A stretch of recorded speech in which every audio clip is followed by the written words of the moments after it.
Hey guys, tonight we begin with the bizarre obsession of Cleopatra and Caesar.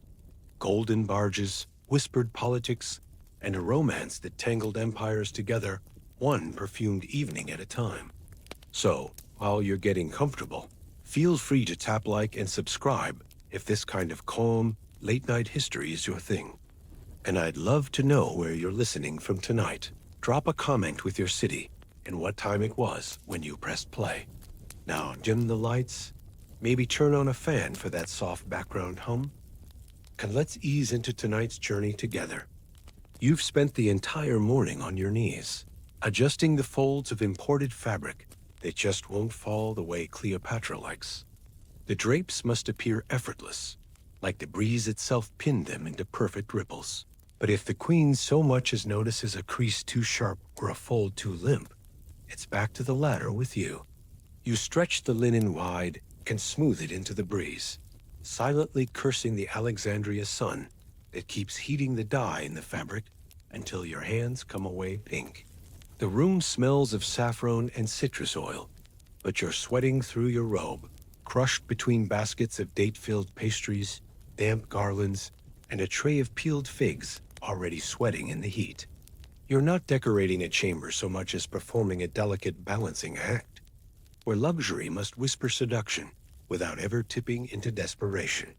Everything must say, "We barely tried, we simply live like this," which is, of course, the biggest lie in the palace. Even the marble floor is a problem. The sandals you wear don't squeak, but others do, and Cleopatra despises the echo of shoes in private rooms. So you scatter woven mats near the pillars and tuck smaller rugs beneath the chairs, layers on layers until the palace starts to feel less like a seat of government and more like a silken trap. And yet, it works. The effect, once complete, is something almost mythic. The light filters through the dyed curtains in coral and gold, giving the illusion that time itself has slowed. No hard shadows, no sudden brightness, just a perpetual glow that flatters both queen and guest, softens secrets, and hides any expressions best left unseen. You've been taught to notice these things. A tightening jaw, a glance too quick, the kind of detail that might mean another guard gets reassigned, or another servant gets quietly replaced. The final task is always the cushions, not just the arrangement, but the purpose behind them. You know exactly where Cleopatra wants him seated, angled to catch the sea breeze, away from the door so he can't be surprised, but close enough to her throne that she'll tower over him when she rises. There's strategy in every pillow. The seat must be soft enough to disarm, but never so yielding that a Romain believes he's already conquered it. Cleopatra's politics begin in the thread count. You fluff, fold, and nudge until the scene suggests a casual welcome, luxurious but not desperate, intimate but never subservient. And always, always, the lion paw footstool facing the chaise. It's a reminder, this is her domain. The guards glance in, then look away again. They're used to you. You're the invisible kind of useful, the one who doesn't speak unless addressed, who knows when to vanish behind a curtain and when to appear with the precisely warmed towel. But today, even the guards are fidgeting. The Romain is returning. Not just any Romain, of course. The Romain, the one who strolled through the palace halls last time with his toga slung like a merchant's blanket and left. 4 advisors speechless with a single offhand insult. The one who, after weeks of feasting and long, quiet strolls with Cleopatra in the garden, boarded his ship and left behind gossip thick enough to flavor stew. Caesar Gaius Julius. The man whose name stretches across half the maps now stored in Cleopatra's library, and whose arrival means that everyone, from palace priests to fruit vendors, starts walking a little quieter. You straighten the final length of cloth draped over the low table and step back, admiring the effect with a sigh that's half exhaustion and half relief. You've done your part. The chamber is dressed, the pillows are positioned, and the fig tray has been lightly misted to keep it glistening. There is, of course, No guarantee that anything will go according to plan. That's never been how Cleopatra operates. But she trusts the illusion of control, and that trust includes you. Still, as you light the last oil lamp and watch its flicker catch the amber gloss, you feel a prickle between your shoulders, a quiet unease, as if the room itself is holding its breath. Out in the hallway, you hear sandals shuffle and low voices. Not Latin, not yet. Just your fellow workers, gossiping about what the queen might wear, what he might bring, and whether this visit will end like the last, fire in the harbor and bodies in the square. But before any of that, you'll need to grab the second tray of fruit, the one with the imported cherries and the wine-soaked dates. And while you're at it, you might stop by the linen storeroom. The gossip there tends to be a little sharper, a little closer to the truth, and this time you want to hear every word before he arrives. The linen storeroom always feels cooler than it should, tucked between the palace's outer wall and a line of shade-casting pillars that never quite see the sun. You duck beneath a hanging sheet that smells faintly of jasmine and soapwort, and immediately the noise of the corridor dulls. The storeroom is its own little kingdom. Baskets piled with freshly folded tunics, stacked bolts of dyed wool, and small jars of powdered resin, tucked between the shelves like contraband.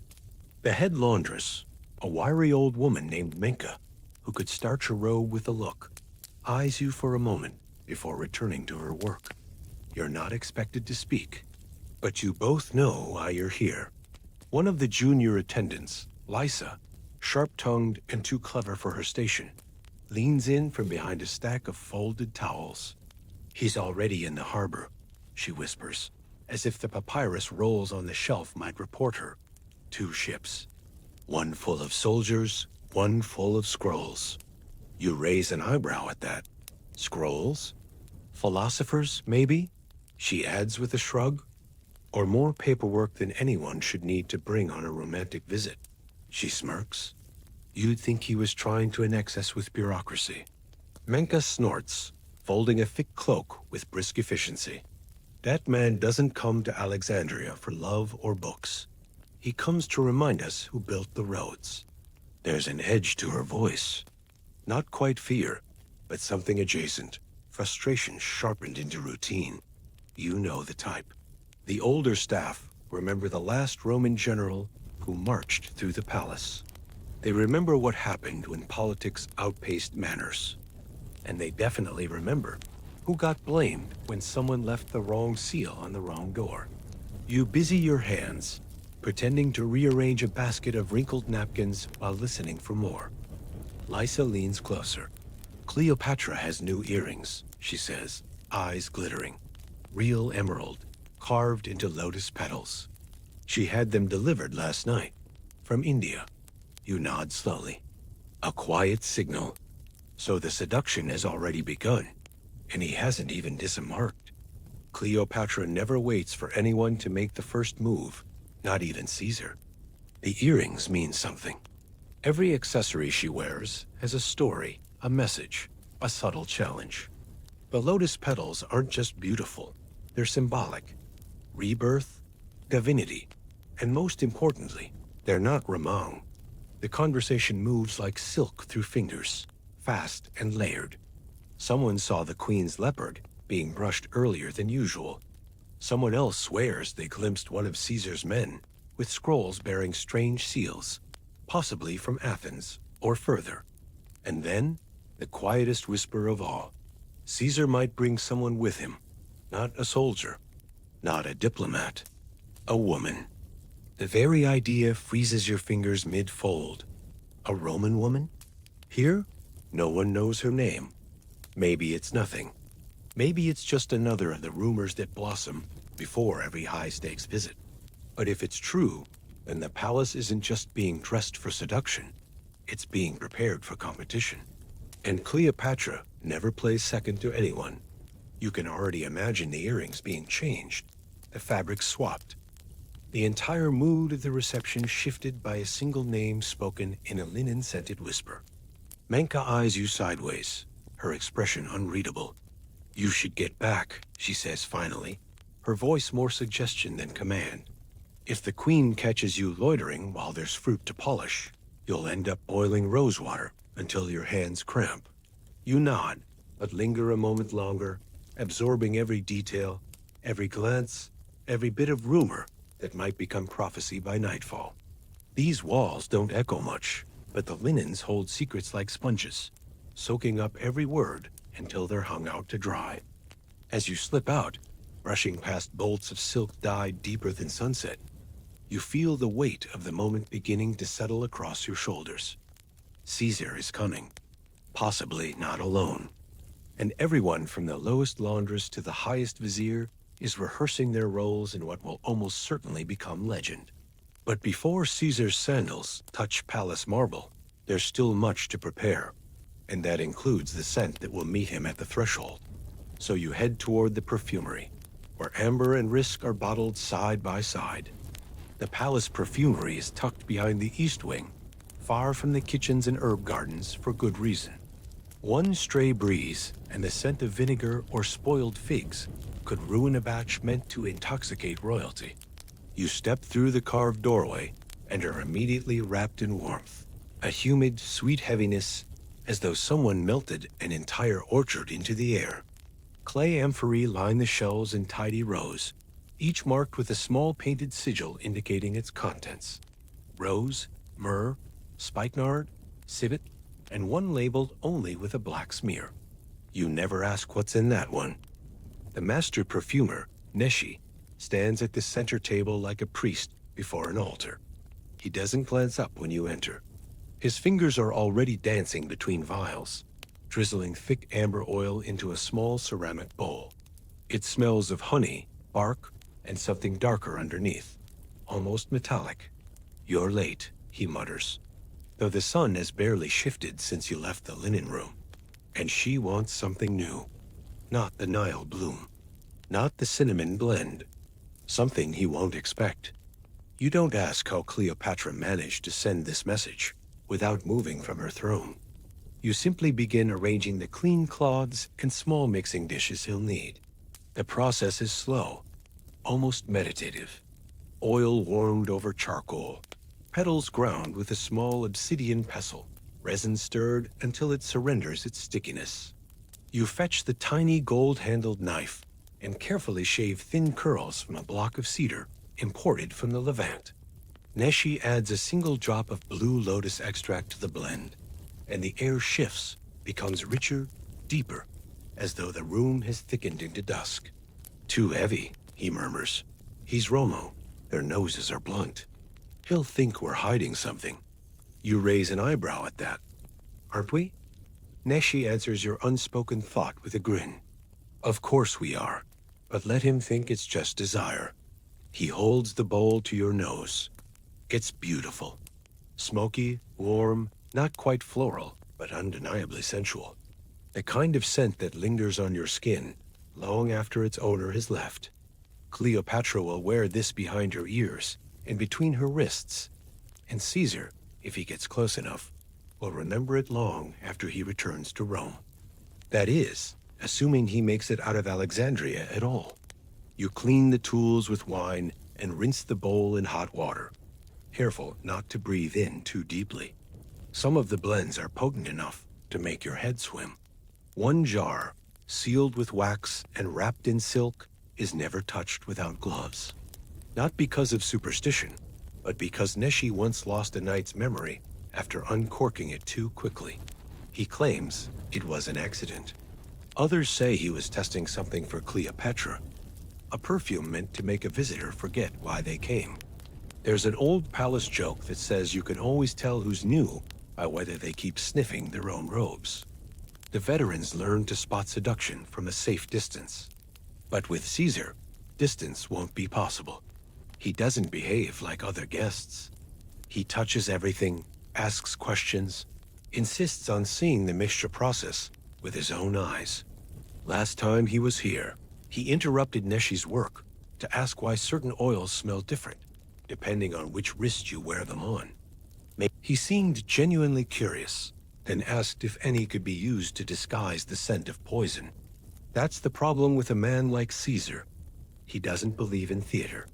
Or rather, he believes everything is theater, and he's the only one allowed to write the script, which means today's blend must walk a tightrope. It must be unique, but not exotic, bold, but not suspicious. A scent that suggests intimacy, but not entrapment. Cleopatra wants him disarmed, not alarmed. She wants his mind softened without ever seeming to reach for it. And it's your job to help make that happen. You hand the finished vial to Neshi, who corks it with care and places it in a small carved box lined with velvet. Take this to her dressing chamber, he says. No spills. And tell the handmaidens. 1 drop per wrist. No more. You bow slightly, tucking the box under your arm with both hands. As you step back into the corridor, the hallway feels brighter, harsher, like you've come up for air after being underwater. Behind you, the perfumery door clicks shut, sealing its fragrant secrets for another day. You pass through the inner court, dodging a pair of musicians rehearsing near the fountain. The palace has begun to hum. Servants move more quickly now. Guards polish their spears with unnecessary vigor, and someone has begun scattering fresh rose petals in the atrium. The scent clings to your skin, mingling with what you've just carried. No one looks directly at you, but everyone knows where you've been. You carry a piece of tonight's plan in your hands, and they all feel it. But even as you climb the narrow stairs toward Cleopatra's chamber, you're already thinking ahead. Once this scent is delivered, the fruit trays must be checked again. The pomegranates have a tendency to weep when the room grows warm, and the grapes near the edge of the platter may have softened. Everything must be perfect, because if Caesar's mood shifts, the entire night could fall with it. And that starts with the food. The fruit room isn't listed on any map of the palace. It's simply understood, tucked beside the lesser kitchens and shaded by a cluster of palm trees that keep the outer wall cool. You know the path by heart, weaving through the scent of mint and damp tile until you reach the arched doorway with no sign. Inside, it smells like sugar and sunlight, ripe figs, peeled melons, dates soft as honey, and the unmistakable sharpness of citrus just past its prime. A servant girl waves a fan lazily over a stack of apricots. She doesn't look up. She assumes you're here for the same reason everyone else has been today, to assemble something beautiful enough to make a remong stop talking. The problem is that Romans don't eat fruit the same way Egyptians do. They want it cut, arranged, displayed as though someone considered the geometry of every slice. Cleopatra prefers whole fruits, glowing in their skins like living jewels.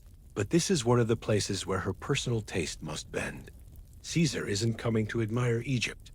He's coming to measure it. And if he sees a single bruised fig or a melon with uneven wedges, he'll interpret it not as accident, but insult. The food must speak fluently in diplomacy. You run your eyes over the day's offerings. The melon is too pale. The grapes are just starting to wrinkle. The citrus is flawless, though, imported from the Delta groves and still beaded with dew. You select a few pomegranates, so red they border on theatrical, and test the weight of a date stuffed with almond paste and rose. It's sticky, fragrant, and alarmingly good. Too good, in fact. Caesar's palate might misinterpret the richness as excess, or worse, an attempt to seduce through indulgence. Cleopatra's order was clear. Elegant, not excessive. That means balance. You choose a narrow obsidian tray, long and shallow, designed to reflect candlelight along its edges. Figs first, quartered, not halved. Then the pomegranate seeds, arranged in clusters like rubies spilled across silk. A few small bunches of black grapes, but only the firmest. The apricots are sliced and fanned into half moons, with just enough space between them to suggest restraint. You finish with a single segment of citrus, peeled but left intact, like a promise waiting to be broken. As you work, 2 kitchen boys begin a whispered argument over whether Caesar will bring his own wine again. He doesn't trust foreign vintages, one insists. Not since the Gaul incident, the other snorts. Gaul doesn't even have vineyards. You smile to yourself, but say nothing. It doesn't matter what wine Caesar brings. Cleopatra will pour it like it was her own. That's her way. Let the Romang think he's controlling the conversation, while she chooses every topic in advance. A courier slips in quietly and exchanges a scroll with the head steward. You catch only a few words, but they're enough. The barge has passed the lighthouse. That means the Romang is no longer rumor. He's here. Somewhere out in the harbor, his ship is slicing through the waves, trailing its entourage like a comet's tail.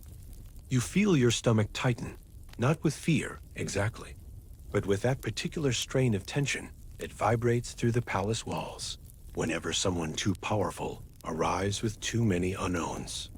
You carefully wrap the tray in a silk cover to keep the flies off, then carry it back toward the queen's chamber.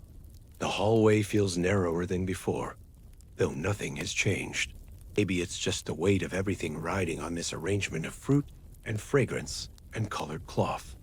Every plate, every breeze, every scent is a thread in a tapestry, so intricate it could unravel with a single look from the wrong guest. At the chamber entrance, you nod to the guards, who step aside without a word. Inside, the room is ready. The candles are lit. The drapes hang just so. The scent from the perfumery has settled into the cushions like memory.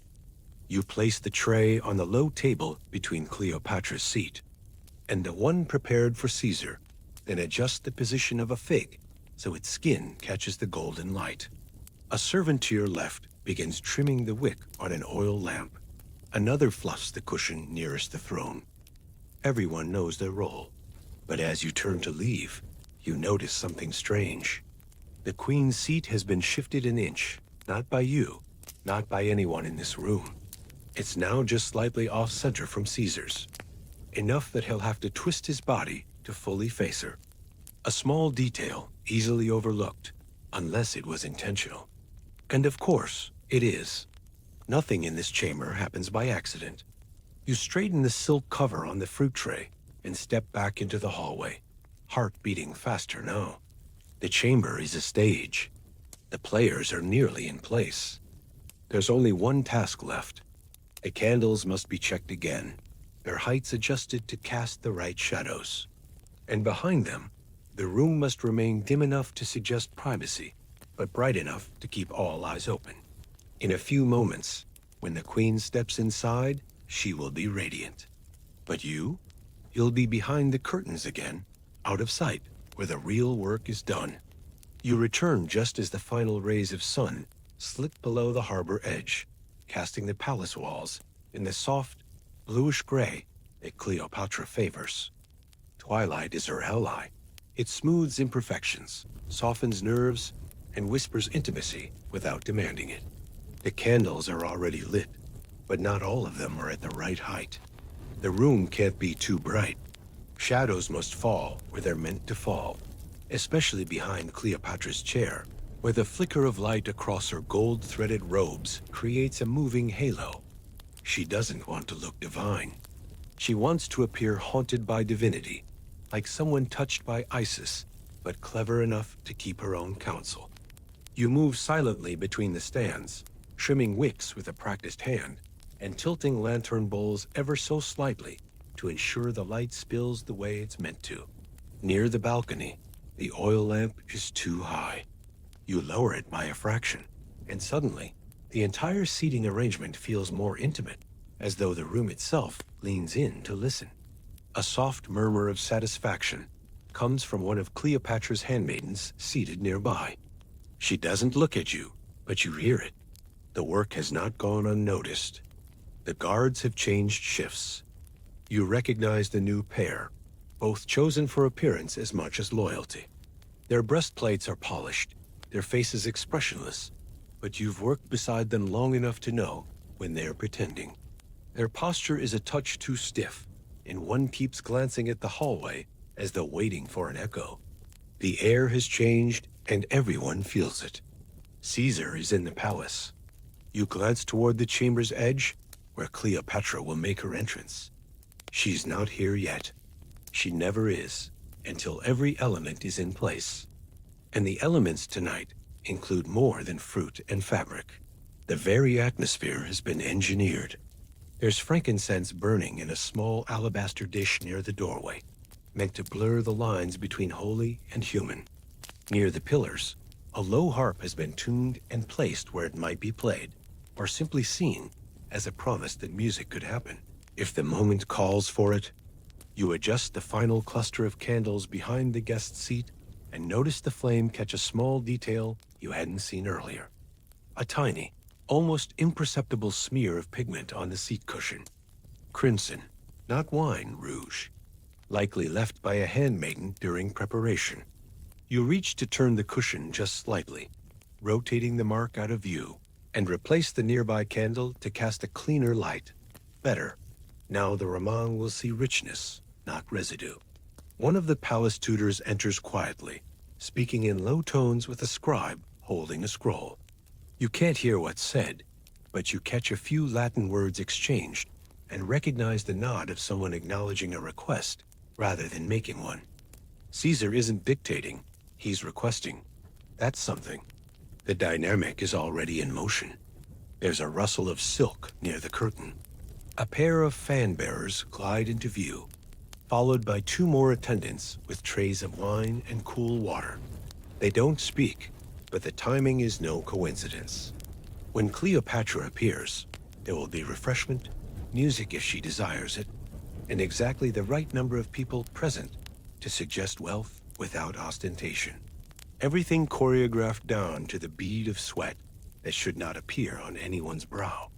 A figure appears at the far end of the hallway, tall, wrapped in deep indigo, flanked by two women bearing carved fans. Cleopatra. You step back, almost reflexively, tucking yourself behind the curtain you've come to know, like a second skin. From here, you can see without being seen. She moves slowly, deliberately, with that peculiar gravity only she possesses. Not majesty, not seduction. Something more calculated, like a current disguised as still water. As she enters, the room seems to still. The guards don't shift, but their jaws tense. One of the handmaidens draws in a breath too loudly. Cleopatra says nothing. She simply walks the perimeter, testing the air, the scent, the balance of light and shadow. She pauses at the fruit tray and lifts a slice of apricot delicately, inspecting it without touching it to her lips. Then she turns, settling into her seat with the ease of someone sitting not just in a chair, but on a throne of her own making. From behind the curtain, you study Caesar's chair. It's slightly off-center, as planned, which will force him to angle himself if he wishes to make full eye contact. He'll either shift closer, symbolic of deference, or turn his entire body, symbolic of dominance. Either way, he plays her game. The room has already decided it. The palace steward steps into the threshold. He clears his throat quietly, barely a sound, yet it ripples across the chamber. The queen raises a single eyebrow, a silent cue. The steward turns and nods once, disappearing down the corridor. It's time. You retreat further behind the curtain, adjusting the fabric to part just enough for a clear view of the entryway. You won't see the Ramang's face clearly. Not yet. But you will see his shoes, their condition, their confidence.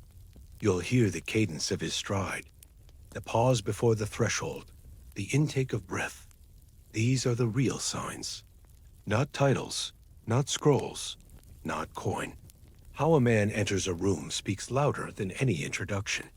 And just then, the outer hall falls silent in that very specific way things do when someone powerful enters. A stillness that isn't just quiet, but expected. You catch the edge of a sandal first, polished but dusty. Then the second, followed by the slow rhythm of footsteps that don't hesitate. They don't stop. They don't sneak. They arrive.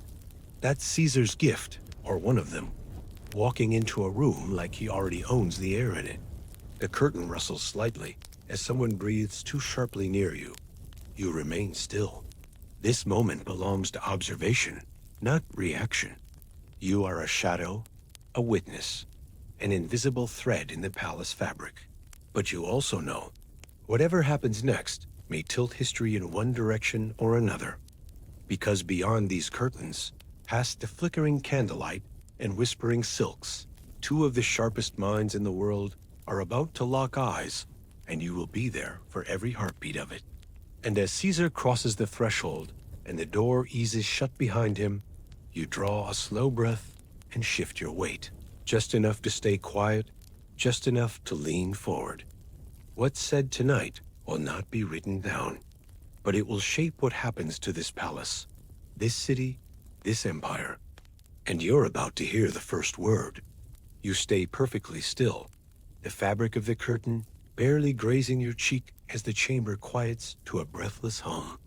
Julius Caesar stands not 5 paces from Cleopatra, and yet the space between them feels more like a chessboard than a room. He doesn't bow. Of course he doesn't. Romans don't bow to queens, even one said to descend from gods. Instead, he inclines his head just enough to acknowledge her rank without compromising his own. Cleopatra, seated with her ankles elegantly crossed and her fingers resting lightly on the armrest, doesn't rise. She simply smiles. From behind the curtain, you catch glimpses between the folds, a gleam of Caesar's signet ring as he gestures, the flick of Cleopatra's gaze when she speaks without smiling, the subtle lift of her wrist as she reaches for a fig, not to eat it, but to offer it. Caesar accepts. He doesn't bite right away. He studies it, as if it might reveal something more than flavor. That's the tone of the entire meeting. Not a feast, not a seduction, an interrogation in silk. No voices are raised. They speak in tones meant for private rooms and pillow secrets. Latin rolls into Greek and back again. Occasionally, Cleopatra responds in flawless Roman tongue, and Caesar's mouth curves slightly, not in approval, but in amusement. He hadn't expected that. You mark it. Surprise is always worth noting. The fruit tray works exactly as intended. He reaches for the apricots first. The dates he ignores. Too rich, too obvious. But the citrus, when he plucks a segment and lets it linger in his fingers, you watch closely. Cleopatra watches too. That's the moment she leans forward. And suddenly the shadows around them seem to shift, the candles adjusting their flicker to suit the scene. You've been in enough rooms like this to recognize the tempo change. Now it's not about food or perfume or furniture. Now it's about what they each need. You can't hear every word, but the rhythm is familiar. A proposal wrapped in poetry. A warning couched in metaphor. Cleopatra's voice softens when she talks of Alexandria's schools, its temples, its astronomers. She paints her kingdom not as a land to conquer, but as a partner Rome would be foolish to lose. Caesar listens, silent save for the occasional nod. He strokes his chin once, then leans back in his chair just a little. Not a retreat, more like recalibration. The handmaidens move like drifting leaves, refilling wine goblets and clearing plates with silent precision. You barely notice them now. You're focused on the pattern of glances, the way Caesar's eyes flick toward the ceiling when something pleases him, or the slight narrowing when something doesn't. Cleopatra sees it too. She pivots mid-sentence, changes the subject from trade to lineage. She speaks of the gods, Isis, Osiris, of dynasties and the burden of legacy. Caesar shifts again, not because he's uncomfortable, but because he recognizes what's happening. This is no longer a conversation. It's a negotiation. You ease your weight slightly from one foot to the other, keeping the curtain steady. You've stood for hours, but adrenaline keeps your limbs from aching. You don't want to miss a breath of this. Every phrase dropped into the room feels like a stone tossed into still water. Cleopatra speaks of alliances, but doesn't say the word. Caesar nods toward the temple roofs beyond the balcony, but his eyes are really on her. Each of them is measuring the other, not just for power, but for precision. And then, as if to signal a shift, Caesar chuckles. A real laugh, low, brief, but unmistakably genuine. Cleopatra smiles again, and this time it's less calculated. You realize with a jolt that they've reached the part of the conversation that matters most. Not treaties, but trust. Not seduction, but strategy. If you'd expected to witness a romance, you'd be disappointed. But if you came to see two predators circle before deciding to share the same rock, this is far more interesting. Outside, the wind has risen slightly. The flame of the nearest candle gutters before catching again. Caesar leans in, murmurs something low. Cleopatra tilts her head, listening carefully. Whatever he said, it doesn't require an answer. She just nods once, slowly, and then reaches for the wine. A few more words pass, then silence, a long one. Not uncomfortable, but thick. It's the kind of silence that feels like a promise has been made, even if no oath was spoken. They both know something has changed. They've crossed some unseen line together, and now the game has new rules. A soft chime signals the hour, and with it, the beginning of the end. Caesar stands, straightens his robes, and bows, not low, but unmistakably deeper than before. Cleopatra rises too, gracefully, effortlessly. No words pass between them this time. The exchange is complete. Whatever was meant to be decided tonight has been. The chamber empties slowly. Caesar exits first. His guards reappear like ghosts, silent and symmetrical. You remain in place as the drapes sway gently. The air still carries the scent of candle wax, crushed fruit, and lotus oil. But beneath that, something heavier now lingers. A future has been sketched in this room. Not sealed, but outlined in confident strokes. You witnessed the moment the lines began to form. Eventually, the queen's voice calls softly for fresh water and privacy. The chamber is cleared. You slip from behind the curtain, like a shadow melting into the marble. No one acknowledges you, but you can feel Cleopatra's eyes on your back as you bow and exit. She knows you saw, and she knows you understand the weight of what you saw.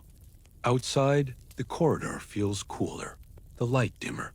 But your mind is racing, tracing each flick of Caesar's fingers, each choice of Cleopatra's words. This wasn't just a meeting.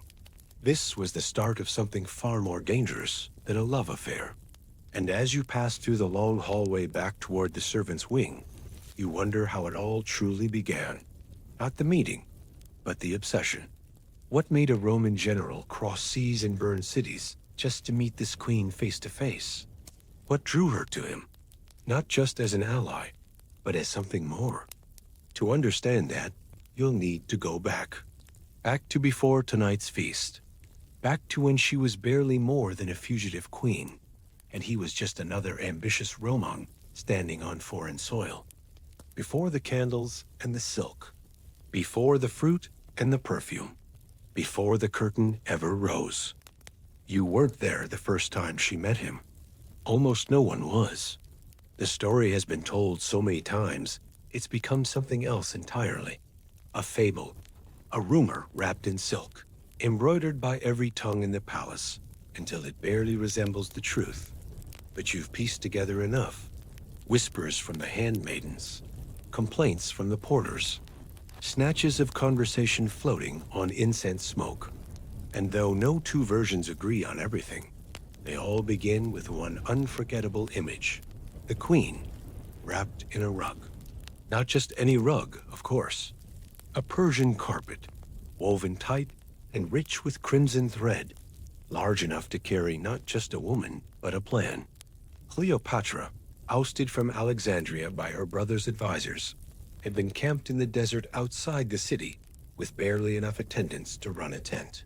Her throne sat vacant, her statues vandalized, her fate practically sealed, until Julius Caesar arrived. And with him came something new. Possibility. No one expected her to act. Certainly not like that. But Cleopatra was never one to wait for an invitation. She studied the Roman general from afar, observed the way his soldiers deferred to him, the way his eyes never stopped calculating. Then she did something only Cleopatra would think to do. She had herself delivered directly into Caesar's private quarters, smuggled through the palace gates in a rolled carpet, and unrolled before him like a banquet offering. The image itself was enough to undo years of political exile. The audacity, the spectacle, the story. You've handled that kind of fabric before. Thick, dense, the sort that clings to the skin and holds the scent of its last owner. To stay curled inside one for hours, breathing through a single gap, relying entirely on the loyalty of a few servants to carry you through enemy territory, that requires more than courage. It requires control. Cleopatra didn't just walk into Caesar's chamber. She staged her entrance. She appeared before him disheveled but defiant, her hair slightly unbound, her robe twisted just enough to look accidental. A woman in distress, but only theatrically. Behind her eyes was something sharper than fear, calculation, and something close to challenge. The Roman reaction? Surprise, yes, but not confusion. Caesar, after all, understood the value of a good story. And Cleopatra, rising from the folds of her own stage curtain, gave him one no senator in Rome could resist retelling. It was scandalous. It was seductive. It was politically electric. No declarations were made that night, at least none that scribes were allowed to record. But the next morning, Caesar issued a formal audience request for Cleopatra, not as a supplicant, but as a sovereign. That's when the palace began to shift. Quietly, at first. Servants were instructed to rehang banners in the queen's colors. Musicians began practicing again, and the eastern wing of the palace, where her personal chambers had been sealed for months, suddenly saw torchlight after dusk.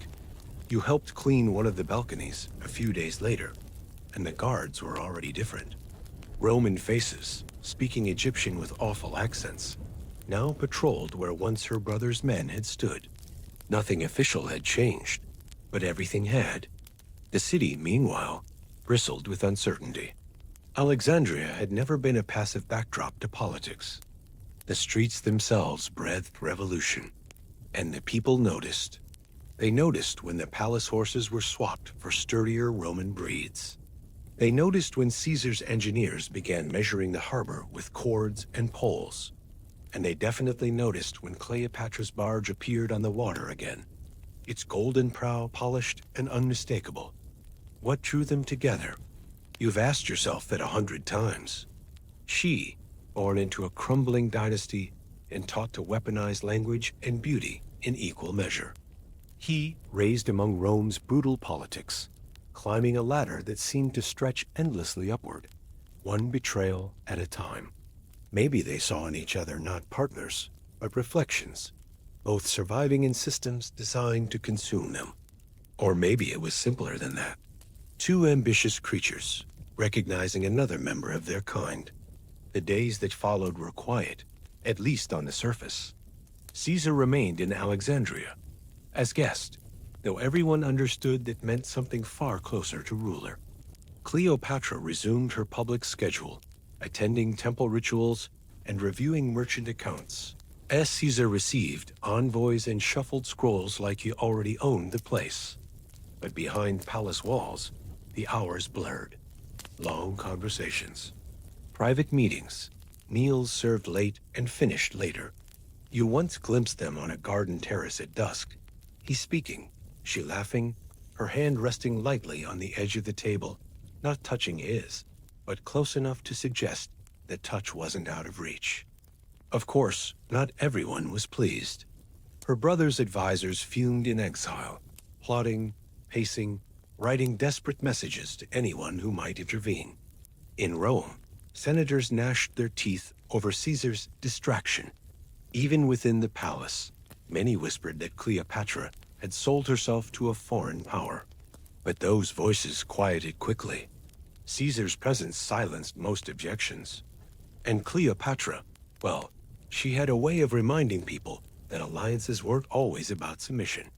Sometimes they were about survival. It wasn't love. Not at first. It wasn't even lust. despite the stories. It was something colder and more precise, a mutual recognition. He saw her not as a woman, but as a queen who had outmaneuvered everyone else in the game. She saw him not as a rescuer, but as a weapon sharp enough to retake her city. Their chemistry wasn't the soft kind. It sparked only when it served a purpose. And yet, as the days turned into weeks, something did shift. You could see it in the way Cleopatra changed her phrasing when speaking of Rome, in the way Caesar began asking questions not about trade routes, but about Egyptian astronomy, poetry, ritual. They were still calculating, still maneuvering, but the edges had softened. Maybe it was admiration, maybe it was exhaustion, or maybe, just maybe, after a lifetime of distrust, they each found someone equally unafraid to be dangerous. That first unrolling, Cleopatra rising from a carpet into the eyes of an empire, is still spoken of in Alexandria. Not because of the drama, though there was plenty, but because it worked. It changed everything. It was the moment she seized her story and wrote a new version of herself into the Roman imagination. And once she had that place, she never gave it back. But Cleopatra knew better than to trust stillness. Nothing in politics stays unchallenged for long. And as their private alliance deepened, the world outside began to rumble again, louder this time. The harbor soon swelled with ships that did not carry gifts. The palace shadows grew longer. And eventually, as smoke began to rise from the city, their story shifted from spectacle to siege. You wake to the scent of smoke, not incense, not candle wax, but bitter, gritty smoke that sticks in your throat and makes your teeth feel coated in ash. It slides beneath the door like a warning and curls around the floor tiles, slow and deliberate. You don't need to be told. The city is burning. There's no scream, no trumpet, just that thick silence that only comes when too many people are waiting for something to explode. By the time you step into the hallway, it's already chaos. Servants dart past with buckets of water. Couriers run breathless through corridors, once reserved for whispered messages. A guard barks orders you don't recognize, Latin, fast and sharp. You catch fragments. Harbor, fire, scrolls, blockade. One word makes your blood still. Fleet. You grab a cloth to cover your mouth and push your way toward the upper balconies. You need to see it for yourself. When you reach the outer terrace, the city sprawls out beneath you like a fevered dream. Alexandria, the great library of the world, the lighthouse that touches the heavens, the harbor that never sleeps, has been swallowed by orange light and curling smoke. Flames lick the sky near the docks. Ships burn where they float, their masts crumbling like broken reeds. And at the far edge of the chaos, a figure in red armor stands calmly on the bow of a foreign vessel.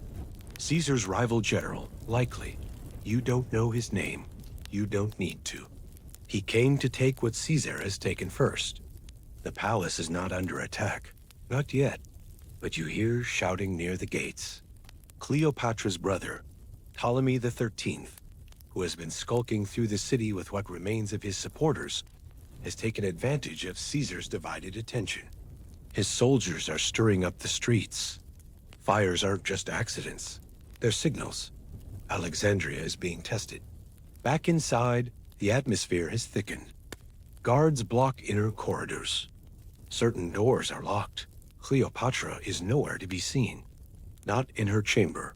Not in the library. Not even in the garden where she usually walks when trouble brews. She's vanished again. You've seen her do this before. Disappear just long enough to make people nervous. But never during something like this. For a moment, a tremor of doubt runs through you. Has she fled?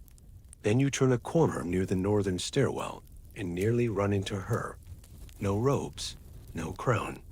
Just a plain white linen wrap and a look on her face that could peel bark from a tree. She doesn't speak.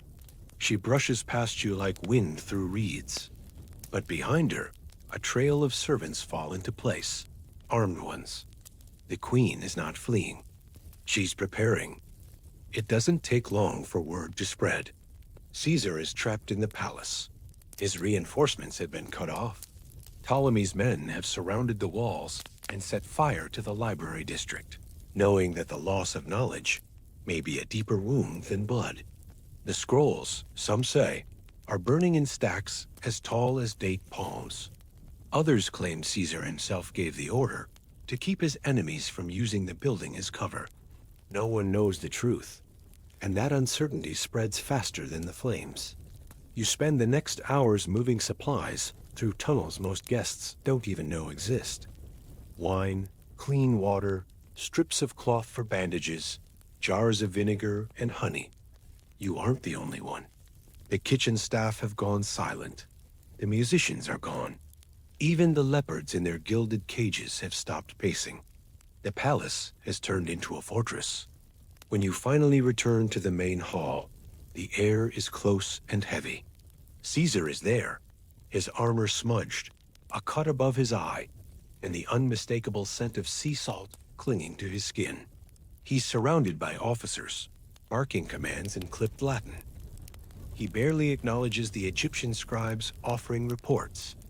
But when Cleopatra enters, everything stills. She's changed again.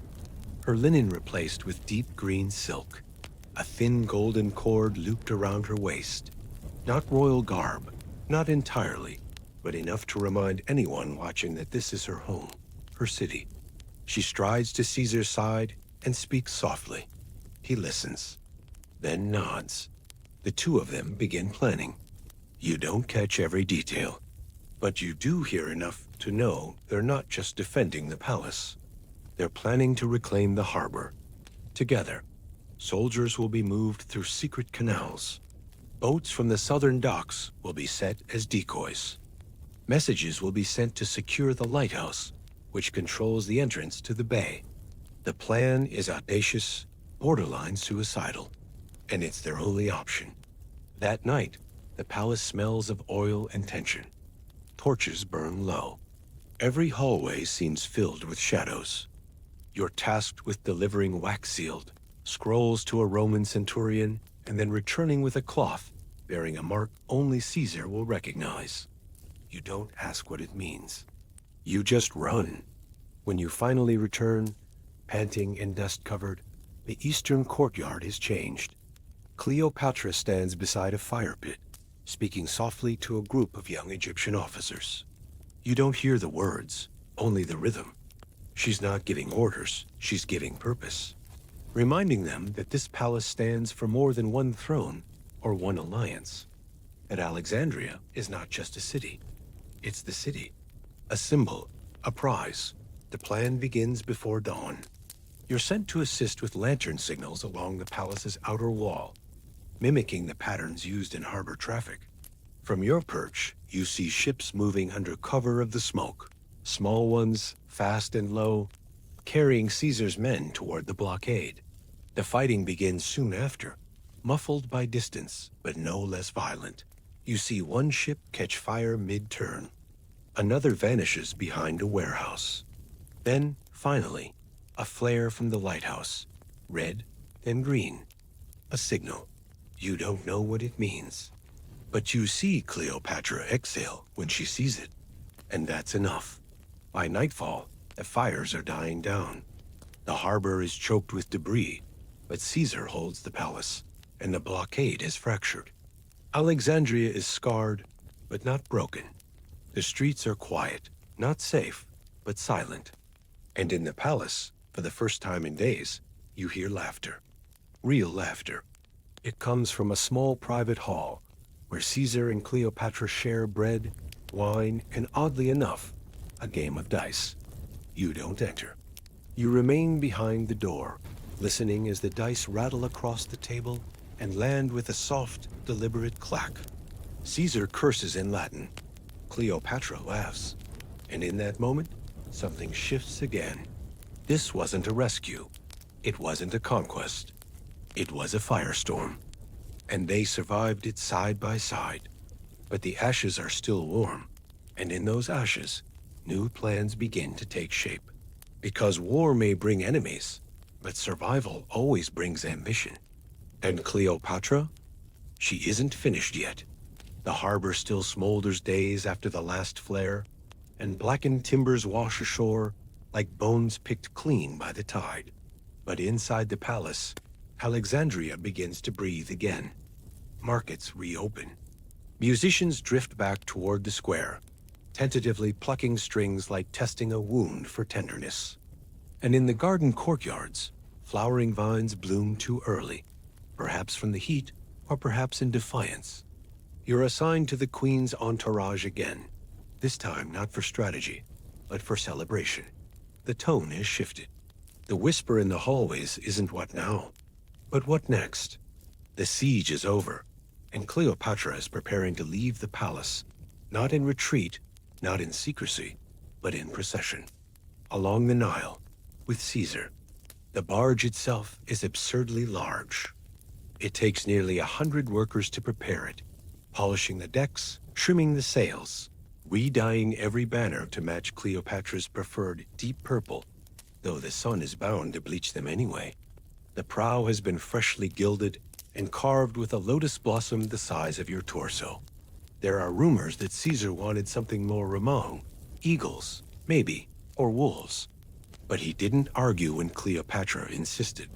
She rarely insists aloud. She just tilts her head and waits. You help prepare the Queen's cabin. Not that she uses it much. She prefers the upper deck, where she can be seen reclining against pillows while scholars read aloud from scrolls. The boat is less a vessel than a stage. Perfumed winds, musicians playing soft harmonies. Food served in gold dishes, even when it's only grapes and goat cheese. And always the faint clink of armor somewhere below. Caesar's soldiers remain vigilant. The war isn't over. It's simply paused, like a breath held between verses. You load amphorae of wine into the hold, some from Roman vineyards, others from Upper Egypt, all labeled meticulously. The Queen has selected the vintages herself, not for drinking, for what each one implies. Strong reds for toasts, pale whites for mornings. A few bottles so expensive you suspect they'll never be uncorked, simply displayed like jeweled talismans, symbols of peace and taste, and of what Rome has to gain by keeping her close. As the barge pushes away from the palace dock, the city crowds the shore to watch. Children wave from rooftops. Priests murmur blessings. And you, standing near the rear awning, catch a glimpse of Caesar and Cleopatra beneath a fluttering linen canopy. They are not touching, but they are closer than they've been before, shoulders aligned, gazes tracking the same curve in the riverbank, as if they're drawing the future together out of reeds and sky. The journey is slow, deliberately so. The Queen's attendants scatter rose petals in the water ahead of the barge each morning. At night, lanterns float behind you like trailing stars. Each village along the Nile becomes a theater. Gifts are brought aboard. Ivory combs, carved falcons, glass beads, painted ostrich eggs, baskets of dried fish, practical, symbolic, and sometimes just bizarre. A goat once, adorned in lotus garlands and too stubborn to move. You saw it try to bite Caesar. He didn't flinch. What surprises you most isn't the grandeur. It's the stillness between it. The quiet hours when the Queen lounges with scrolls on her lap and Caesar sits beside her, not as a general, but as a man with dusty boots and sun-reddened knuckles. They speak of geography, trade routes, taxes, occasionally philosophy. You pass them carrying water one afternoon and hear Cleopatra asking about Roman road systems, how often they're repaired, how much they cost. Caesar explains in slow, deliberate Greek. It's not flirtation, it's mutual vetting.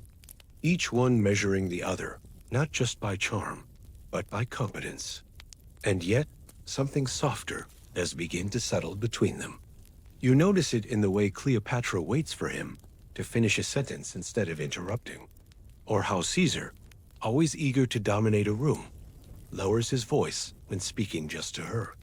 At night, as the barge drifts past torchlit towns, You see their silhouettes at the prow, sometimes still, sometimes laughing. The queen's hand brushing Caesar's sleeve, almost absent-mindedly. On the seventh night, a priest boards with a gift from a temple upstream, an amulet carved from lapis lazuli, shaped like a knot, a traditional symbol of union. Cleopatra accepts it with a smile. She doesn't say what it's meant to symbolize. She doesn't have to. The crew buzzes with speculation. A wedding? An alliance? A message to Rome? Later, that same night, a messenger arrives with news from the capital. A Roman senator has denounced Caesar in open forum for spending too much time in Egypt. The phrase forced into servitude by a foreign queen is reportedly used.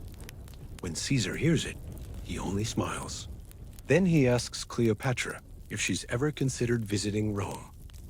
You don't sleep much on the barge. No one does. It's not that the beds are uncomfortable. On the contrary, everything on the ship is designed for pleasure. But pleasure, in a space so filled with politics, becomes something sharp-edged. Even the pillows feel like traps waiting to snap shut. You wake before dawn most mornings to sweep flower petals from the deck and check for signs of tampering in the wine stores. You never find anything. Still, you check. When you aren't working, you watch the queen's handmaidens rehearse dance steps and brush each other's hair. One of them whispers that Caesar brought a carved lion's head as a gift, hidden in one of the luggage chests. Not for Cleopatra, but for the child she doesn't have yet. That part makes you pause.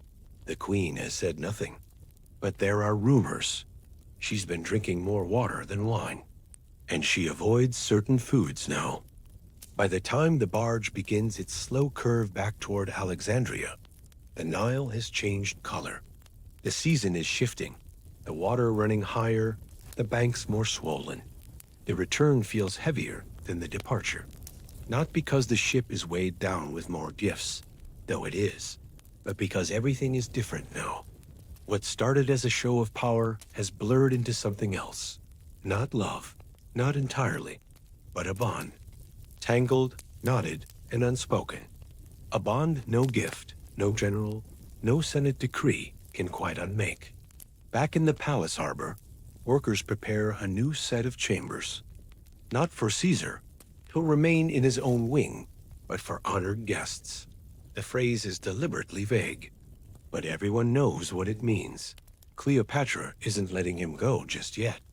And Caesar? Well, he hasn't asked to leave. You return to your duties. Fresh linens, polished goblets, fruit bowls and lampwicks.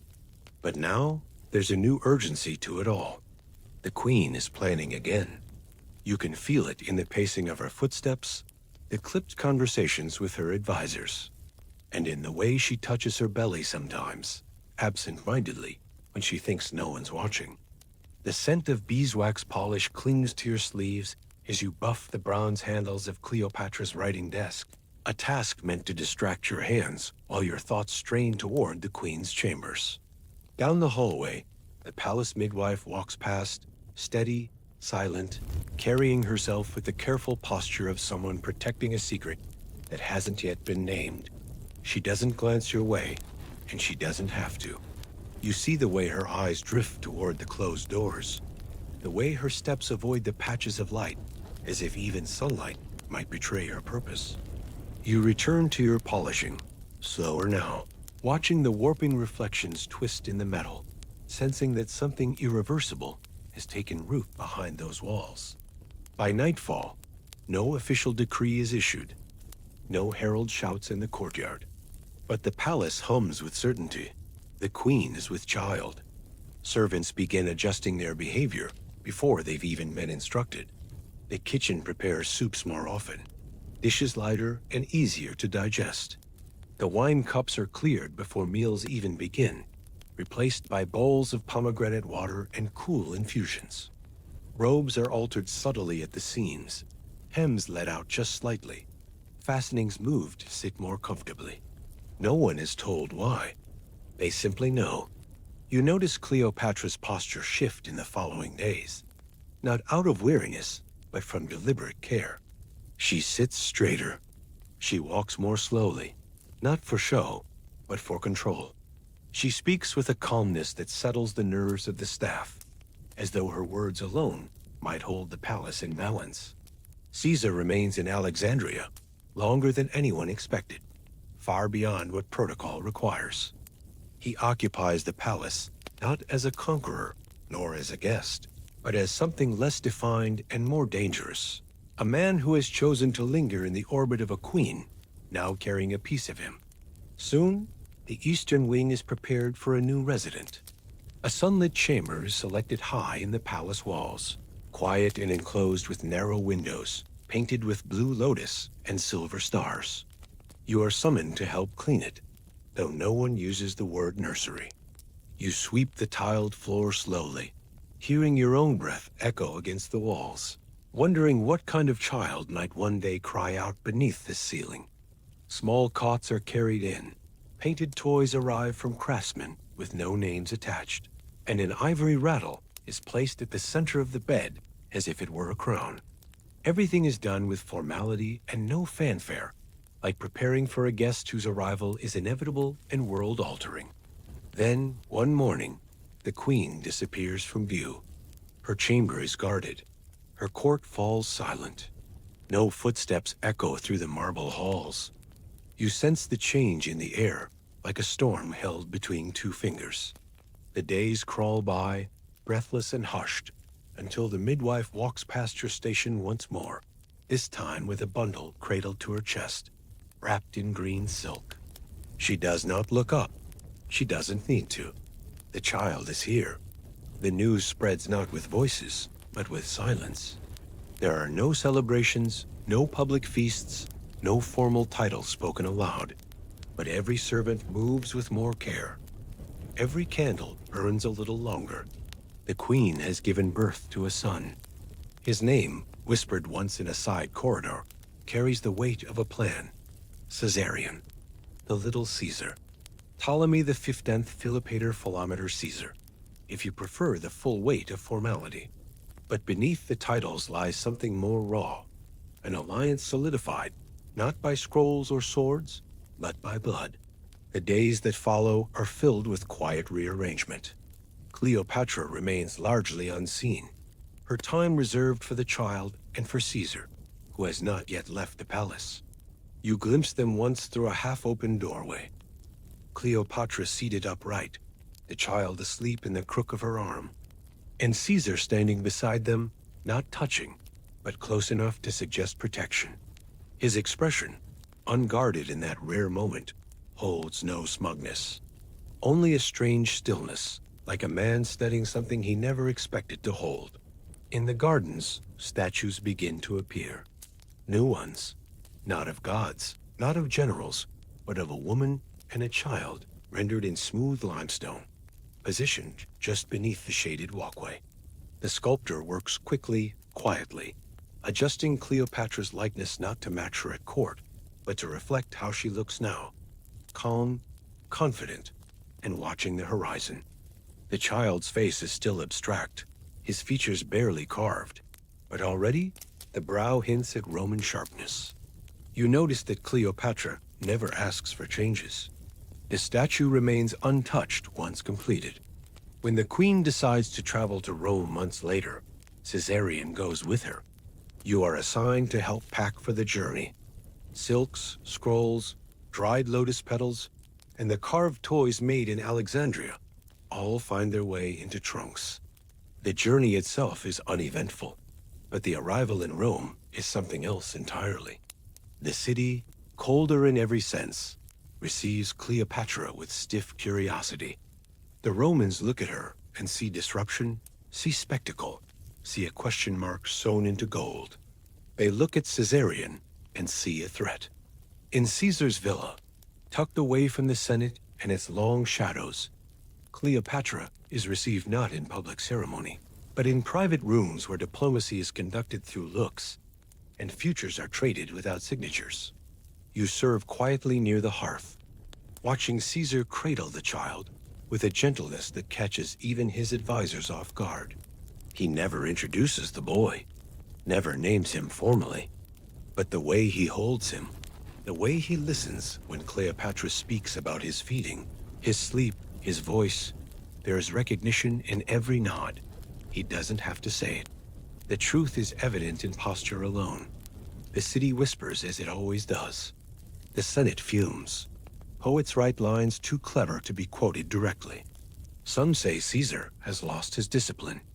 Others insist he is laying the groundwork for a dynasty that will strangle the republic in its sleep.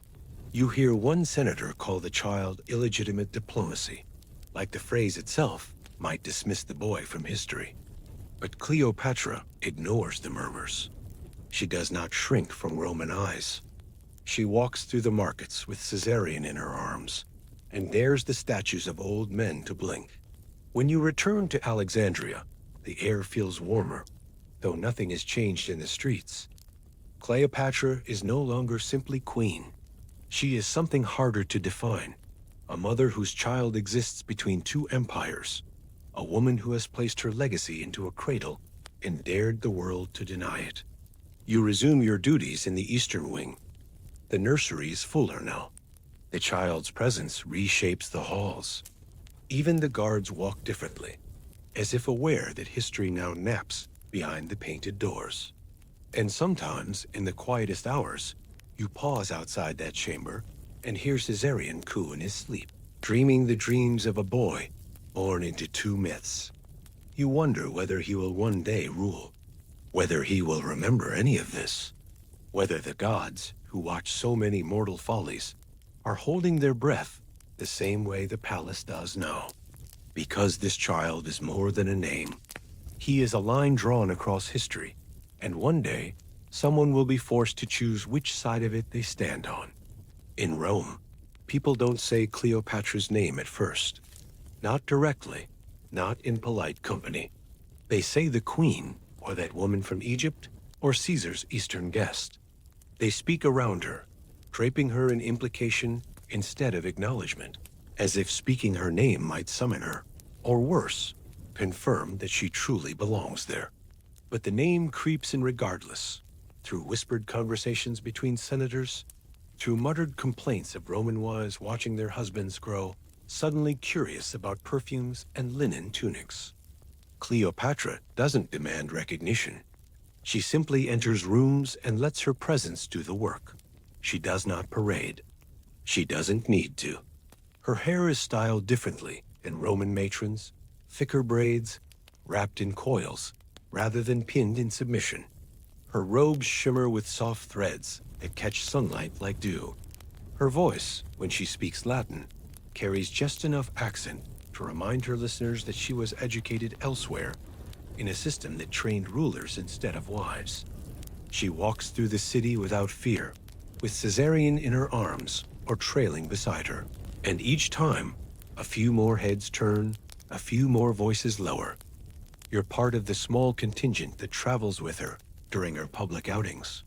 Rome is colder, stone-hearted in its grandeur, but Cleopatra moves through it as though the statues bow to her. People don't know where to place her. She's not a visiting royal in the traditional sense. She doesn't perform deference, doesn't pretend to be awed by the Forum or the Temple of Jupiter. When Roman officials try to impress her with marble colonnades, she smiles the way someone might when offered dry bread after dining on pomegranates soaked in honey. They offer her nothing she hasn't seen before. Still, the name spreads. It appears first in satire, graffiti scrawled near the Senate House, caricatures scratched into pottery left near markets. One shows her wearing a laurel crown. Another paints her with wings, like Isis, holding a leash with a lion on the end, the lion's face suspiciously similar to Caesar's. The jokes are crude, but their persistence reveals what official speeches do not. She has entered Roman imagination, and Rome cannot resist myth once it begins to form. In the taverns, her name becomes shorthand for indulgence. A woman draped in coins is called a Cleopatra, whether she knows politics or not. In private gatherings, women begin mimicking her kohl-lined eyes. A new fragrance, imported from Alexandria, sells out in the markets within days. It smells of honey and cardamom. You help restock crates of it one evening and overhear a vendor explaining that this is the scent Cleopatra herself wore when she passed by the Senate steps. It isn't true. You prepared her that morning, and she wore something lighter, something with myrtle. But the lie sells faster than truth. In Caesar's villa, however, the name is never spoken with mockery. His household staff refer to her formally, and always in Latin, Regina Cleopatra. Caesar speaks of her only when necessary, and never indulgently. But the way he steps aside when she enters a room, the way he gestures for her opinion during dinner, makes it clear that her presence is not a novelty. It is a fact, a gravitational one. One afternoon, you're sent to the marketplace to retrieve a shipment of dates and honey wine from Alexandria. The merchant you deal with, a sharp-tongued man from Brundisium, comments as he wraps the goods. I suppose you serve her, the Egyptian. He doesn't say it unkindly, but with the tone of someone who wants to believe he's in on something important. They say she speaks 9 languages and forgets none. You don't answer, but you think of how often Cleopatra listens more than she speaks, how easily she disarms with silence. Her intellect is not something she wears on her sleeve. It's the trap woven into the embroidery. At night, you polish the bronze lamps in her quarters and listen to her read aloud to Caesarion. Sometimes it's poetry, sometimes stories from Homer. Other times it's political theory dressed in bedtime rhythms. She does not speak to him as if he were a child. She speaks to him as if preparing a prince, someone who will need to understand that words can move armies faster than gold. Caesar occasionally listens from the doorway. Arms crossed, expression unreadable. When guests visit, Cleopatra does not always appear. But when she does, the room recalibrates. A senator's wife once arrived overdressed, clearly hoping to outshine the foreign queen. Cleopatra noticed, offered her a glass of Alexandrian wine, and complimented her choice of earrings with such perfect detachment that the woman flushed redder than the goblet. You held the wine tray steady as she delivered the line, and the queen didn't so much as blink. Still, the tension grows. You feel it in the pacing of Caesar's guards, in the scrolls that arrive more frequently with tighter seals, in the way some visitors leave without finishing their wine. The Senate watches everything. They see Cleopatra's name appearing on the lips of commoners, etched into songs, woven into allegory. They see their general sharing his home with a queen who refuses to act like a guest. And though Caesar never calls her empress, though he makes no moves to formally elevate her title, the implications are enough. Her presence makes the Senate uneasy. Her calmness makes them afraid. Yet Cleopatra never flinches. Not when a poet pens a satire comparing her to a siren. Not when a Roman priest suggests, obliquely, that foreign gods cloud Caesar's judgment. Not when Caesar's allies caution her, gently, to remain in the background. She smiles. She hosts dinners. She sends gifts. And at one feast, she stands beside Caesar while their son crawls beneath the table, playing with a small carved sphinx.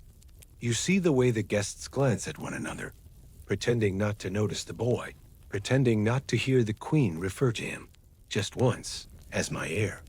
You carry the memory of that phrase like a pebble in your sandal. Rome cannot ignore Cleopatra, and it cannot control her.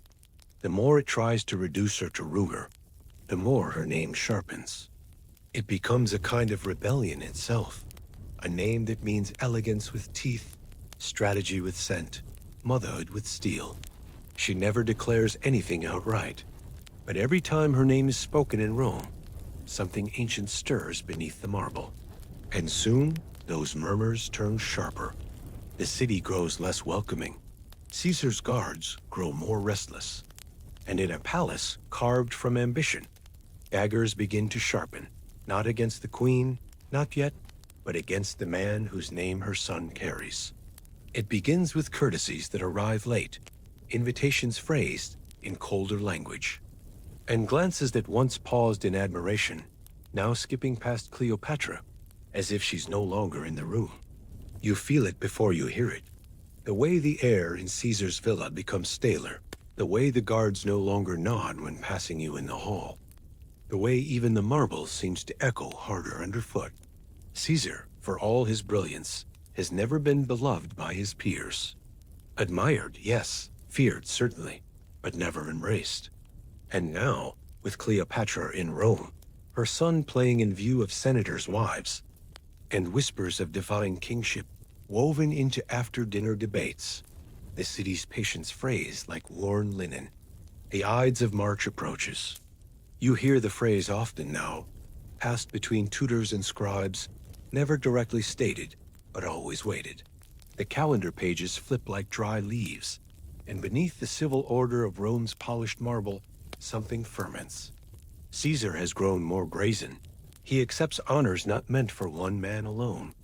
A golden chair in the Senate, a laurel crown worn in court, statues placed beside those of gods. The senators smile, but their teeth clench beneath the smiles.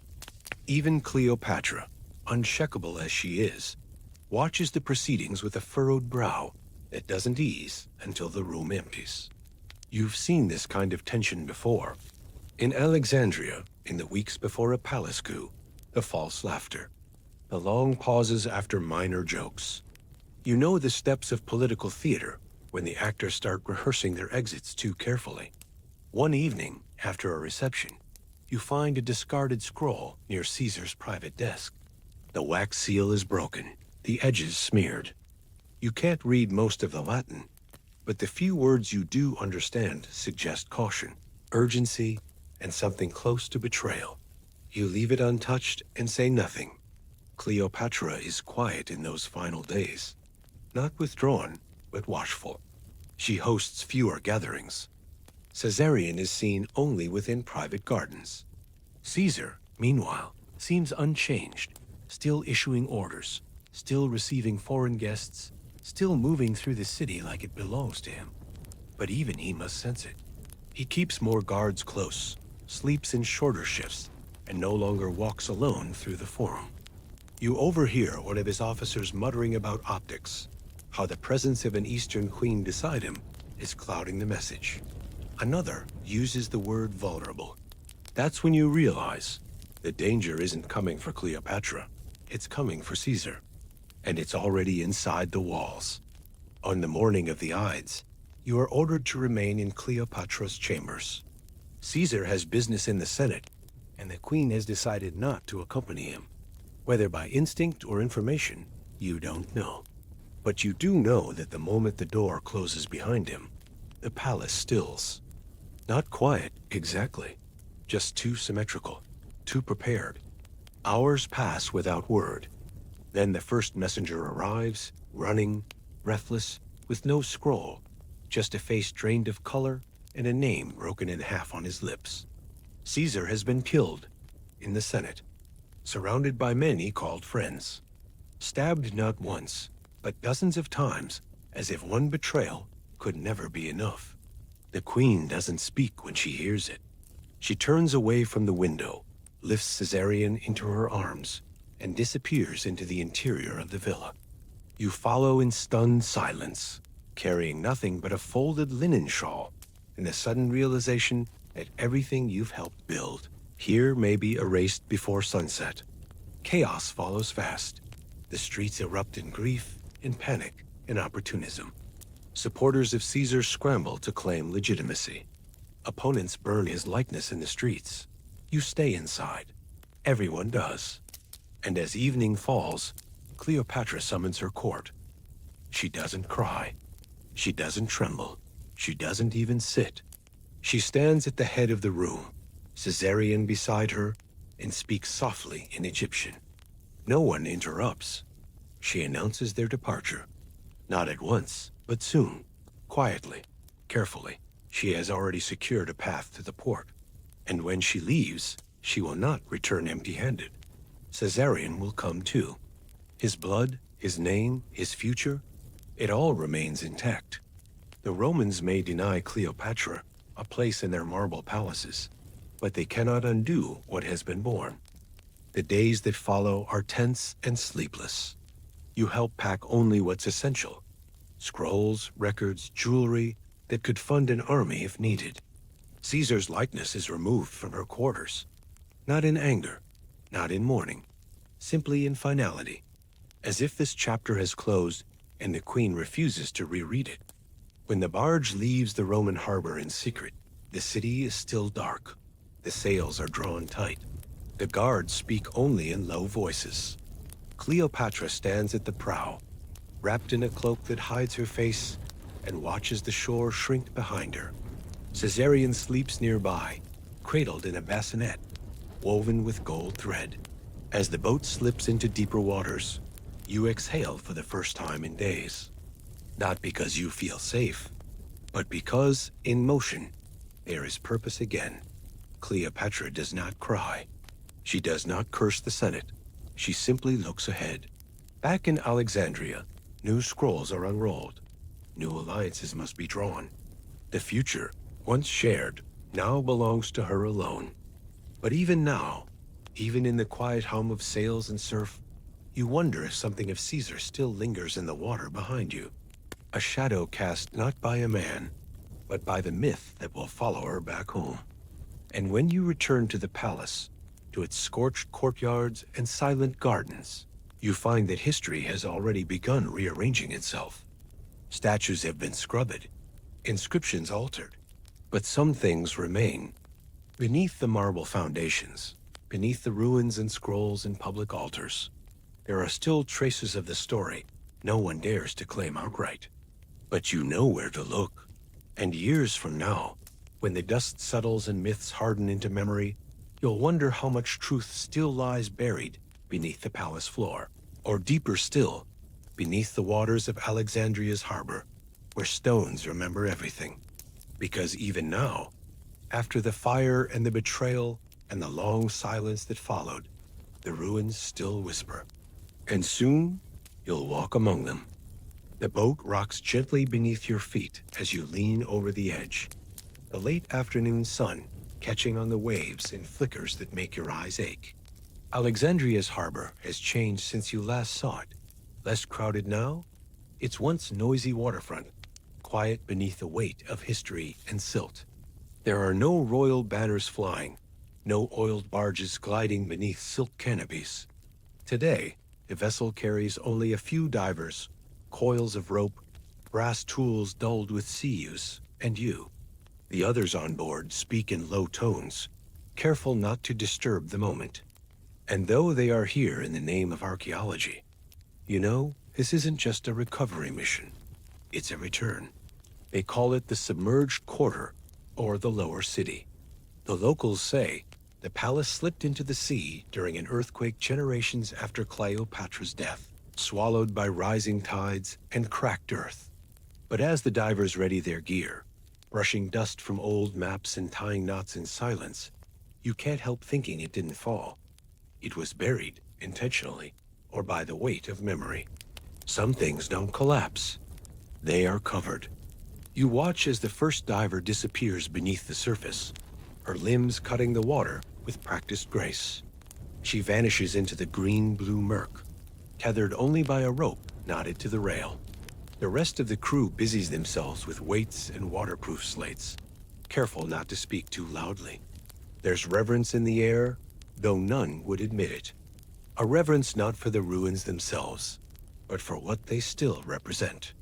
Somewhere beneath you lies what remains of the palace where Cleopatra ruled, where Caesar once stood, where the future shifted course over honeyed wine and whispered plans.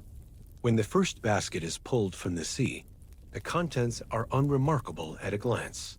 A shard of patterned tile, a sliver of painted plaster, the curve of a mosaic that once lined a fountain basin. But when the sun strikes the tile just right, the gold flecks woven into the design flare, and you recognize the motif. Lotus blossoms, not purely decorative. These tiles had framed the queen's private baths, the petals symbolizing rebirth and divine femininity. You remember their warmth under your bare feet, the way the light filtered across their surface in the quiet hours before dawn. when no one but the servants stirred. Each fragment tells a story you already know. A corner of painted column once flanked the corridor to the reading rooms. A bronze hinge still holds the shape of the door it once supported. A carved fish, perhaps part of a basin or a child's toy, is handled carefully, as if it might start wriggling from memory alone.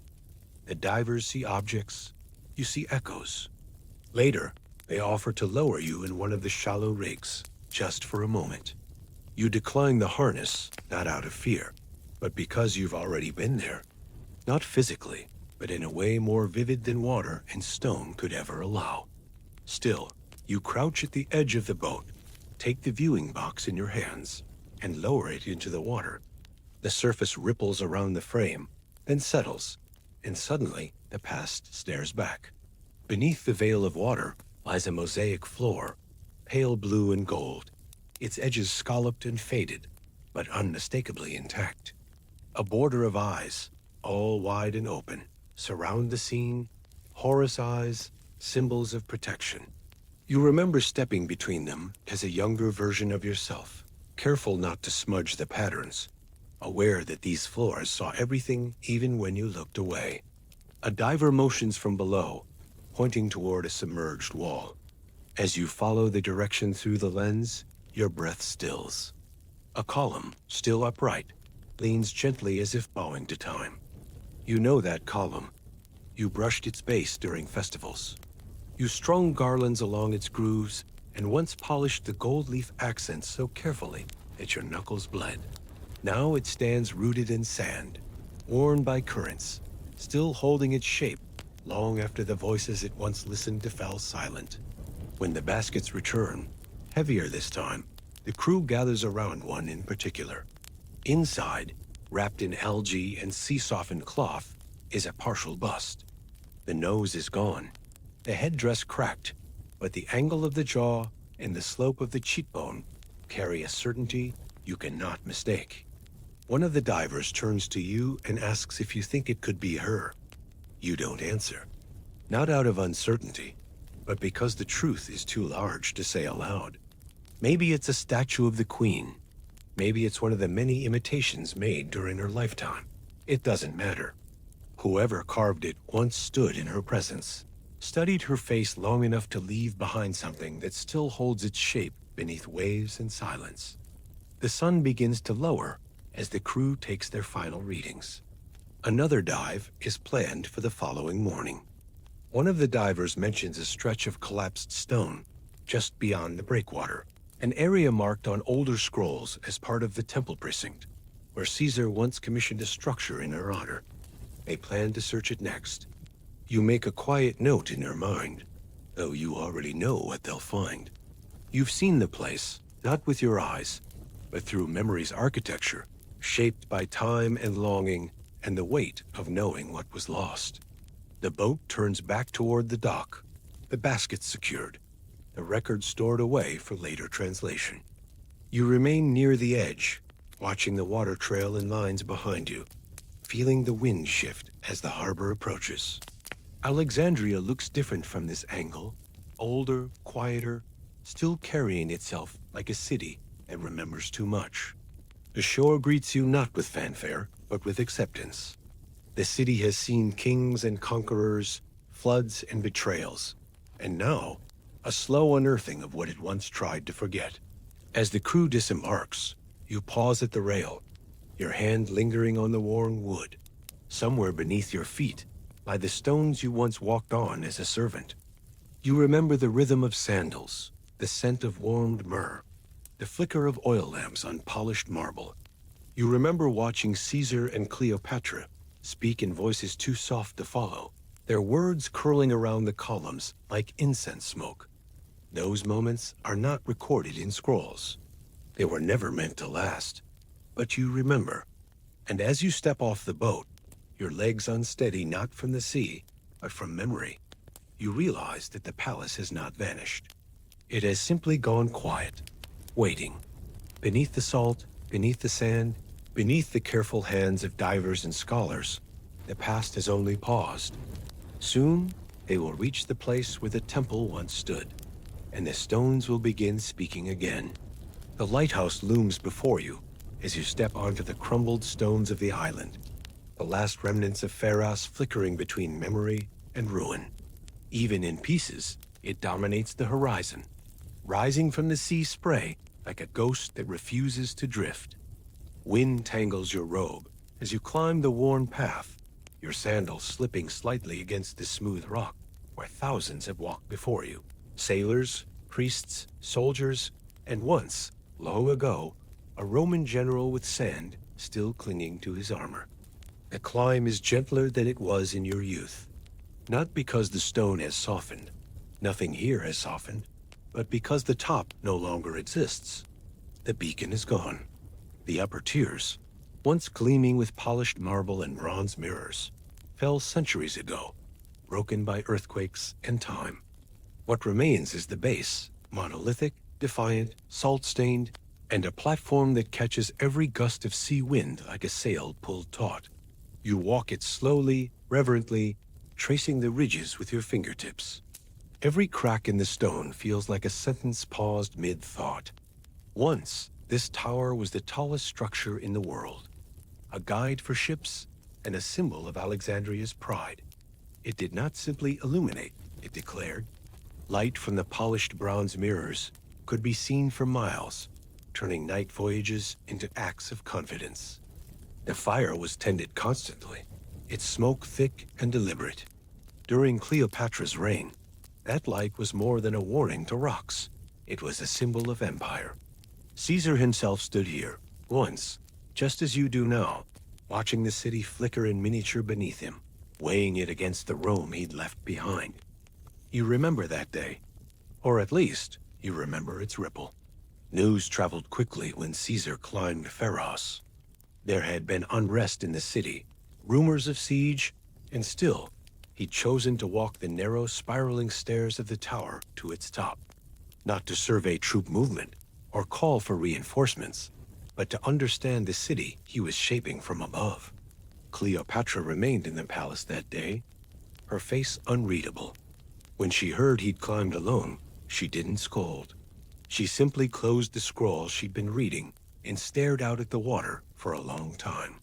Now, centuries later, you try to picture him there, his robes flapping wildly, the light from the fire stinging his eyes, his mind calculating, not for safety, but for legacy. He wasn't a man of caution. Neither was she. Perhaps that's why their story was always meant to collapse under the weight of its own myth. The lighthouse no longer burns, but shadows still stretch across its stone. In the alcoves where torches once flickered, seagulls nest. Fishermen speak of lights appearing near the tower during stormy nights, and though scholars scoff, the stories persist. Some say it's trapped gas. Others whisper of spirits. You don't offer theories. You've learned that ruins speak in symbols, and the lighthouse, more than any other monument, is a wound the city refuses to let scar over. You follow a spiral path that once formed the lighthouse's outer corridor, where workers carried oil jars on their backs, and engineers tuned the mirrors to reflect the firelight out to sea. On one wall, someone has carved names. Not graffiti, but offerings, dates, prayers, the initials of lovers long drowned. You stop at a familiar one. It's faint now, but you remember when it was freshly etched. A lotus and a lion, side by side. No name, just the symbols. No one ever confessed to the carving, but you knew it was for them. The wind picks up as you round the southern edge, and you see the city again, stretched along the curve of the bay like a necklace loosened by sleep. Alexandria has grown since Cleopatra's day, but the outline remains. The palace ruins still haunt the harbor's edge. The museum district is gone, but the rhythm of its streets can still be heard in the footfalls of scholars and sellers. Even the grain silos hold a kind of reverence, as if aware that once, the hands of queens moved through their shadows. At the western corner of the platform, you find the last view, sea, horizon, and the invisible line where one becomes the other. You remember stories told by sailors that Cleopatra herself once stood here, draped in blue, watching Caesar's fleet approach. No one knows if it's true, but the image endures. Her hand shading her eyes, her robes whipping in the salt wind, her heart neither racing nor stilled, but aligned to the rhythm of conquest. You stand where she might have stood. The rock is rough beneath your sandals, the sea air sharp in your nose. From here, it's easier to see how this city once ruled minds as well as maps. The lighthouse wasn't just a structure. It was an argument, lit every night to remind the world that knowledge, ambition, and vision converged here. That whoever controlled Alexandria controlled something more precious than land, a controlled meaning. As you turn to leave, you run your hand once more along the stone, tracing a path now smooth from centuries of reverence. Below, the boat waits, bobbing gently. The divers will continue their work tomorrow, pulling secrets from the sea Ed one artifact at a time. But you know that not everything important lies underwater. Some stories survive in shadows cast across broken stone, in the way a breeze echoes around a ruined corner, in the footfalls of someone climbing where no light burns. You descend slowly, the sea at your back, the city before you. The lighthouse does not shine anymore, but its shadow reaches far. You feel it stretch ahead of you as you walk, long and quiet, guiding you not away from danger, but toward something forgotten. You step off the final stone with salt on your fingers and sand in your sandals, already thinking about the next place you must go. Because the search doesn't end with towers. There's something still calling from Rome, from the traces of a temple that no longer hosts offerings. And Caesar's name is carved there too. The streets of Rome feel tighter than you remember, closer, noisier, filled with the low hum of lives unfolding just beneath the surface of ritual. No matter how many generations pass, the city never seems to forget how to be itself. The stones are smooth with footsteps, the air faintly laced with crushed time and smoke, and every building leans inward as if listening. But you haven't come back for the city. You've come for something quieter, something nearly invisible, unless you know how to look. The Temple of the deified Julius, they call it now. The name hangs heavier than the structure itself. It's not a grand building. Not anymore. It hides in plain sight beside the forum. A shell of white columns and faded marble that once tried to immortalize a man who dared to love too freely and rule too absolutely. The temple doesn't roar like Jupiter's. It doesn't gleam like Venus's. It lingers like an echo caught in stone. You walk toward it slowly, your steps softened by dust and a silence not even the crowds can break. No one seems to notice you as you step beneath the shadow of its lintel. Tourists murmur in low tones, squinting at plaques, trying to remember which Caesar this one was. They don't linger. It isn't one of the popular stops. No goddess awaits offerings here. No dramas are staged. Just a rectangular altar, cracked down the middle, and a hollow space where once, on public festival days, fire was lit in honor of the man who changed everything. You stand before the altar and exhale slowly. This is where they burned his body after the Ides. Not here exactly, but close. The original pyre was raised in haste, surrounded by weeping soldiers and confused citizens, with the scent of pitch and myrrh choking the forum air. For weeks afterward, people left tributes, flowers, coins, scraps of poetry, and curses. Some still do. You notice a few coins scattered along the base of the temple, though modern hands likely placed them. It doesn't matter. The impulse is the same. People want to be remembered by something greater than themselves. When the temple was first built, Augustus claimed it was to honor his adoptive father. That's what the inscription says. But you remember differently. You remember the urgency with which construction began, not in devotion, but in defense. A symbol for the people to cling to as the Republic gasped beneath the weight of shifting power. Augustus knew what Caesar had become, not a man, but a story. A symbol too potent to leave unshaped. The temple was never meant to shelter prayer. It was meant to preserve control. You walk along the edge, fingers trailing the cold stone, your eyes tracing the outline where offerings used to be placed. Cleopatra never saw this place. She left Rome before it rose from the rubble, but she would have understood its purpose instantly. She knew how to craft memory, knew the power of staging, knew that to bury a body was one thing, but to raise it again in marble was something far more dangerous. Inside the shallow interior of the temple, where no statue remains, you close your eyes and imagine how it might have looked in those first weeks. The drapery, the floral garlands wilting in summer heat, the long line of visitors pretending not to glance toward the altar, yet unable to look away. Did any of them know Caesar as you did? Did they see the man behind the laurels? The voice that whispered instead of shouted? The hand that hovered above a child's shoulder, never quite touching, but always there? The temple feels empty now, not just in structure, but in spirit. Rome has buried him with honors, yet forgotten the shape of his voice. The city speaks of Caesar, the way it speaks of its hills and ridges, as fixtures. But you remember the uncertainty in his eyes, the way he tilted his head when listening to Cleopatra, as though learning something he'd never been taught in Rome. You remember how carefully he folded his robes when he sat beside her, as if aware of how history would one day sketch the scene. You take a seat near the edge of the steps, watching the forum unfold below. Merchants haggle, students argue, tourists drift with cameras and headphones. Life continues, as it always does here. The stones endure, but the temple stands as something more than memory. It is the echo of a wound dressed in decorum, a monument built not to celebrate a life, but to quiet its aftershocks. Cleopatra's son never set foot here, not officially.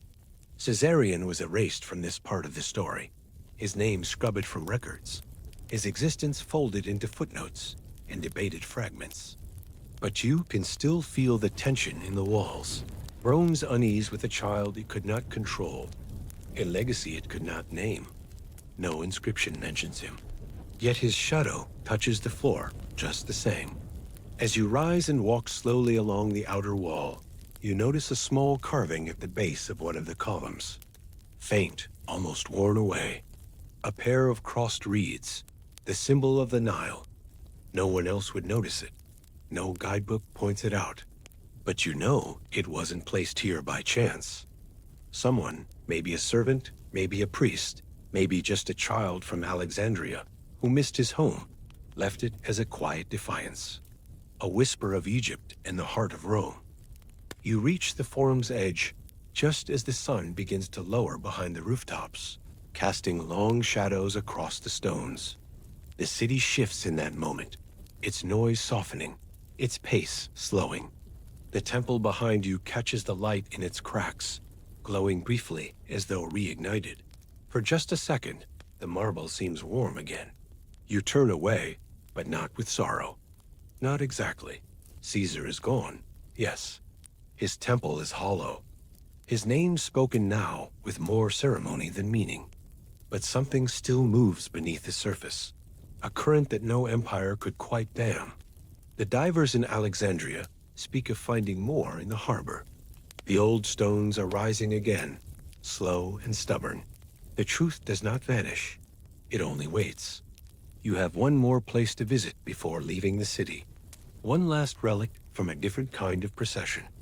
Not a temple this time, but a treasure hidden behind glass and rope, where forgotten gods still wear Roman sandals. And some of them, remarkably, still speak Egyptian. The museum is quiet in the early hours, its marble corridors polished to a sheen that makes your sandals hesitate with each step. There's something eerie about being here before the crowds arrive.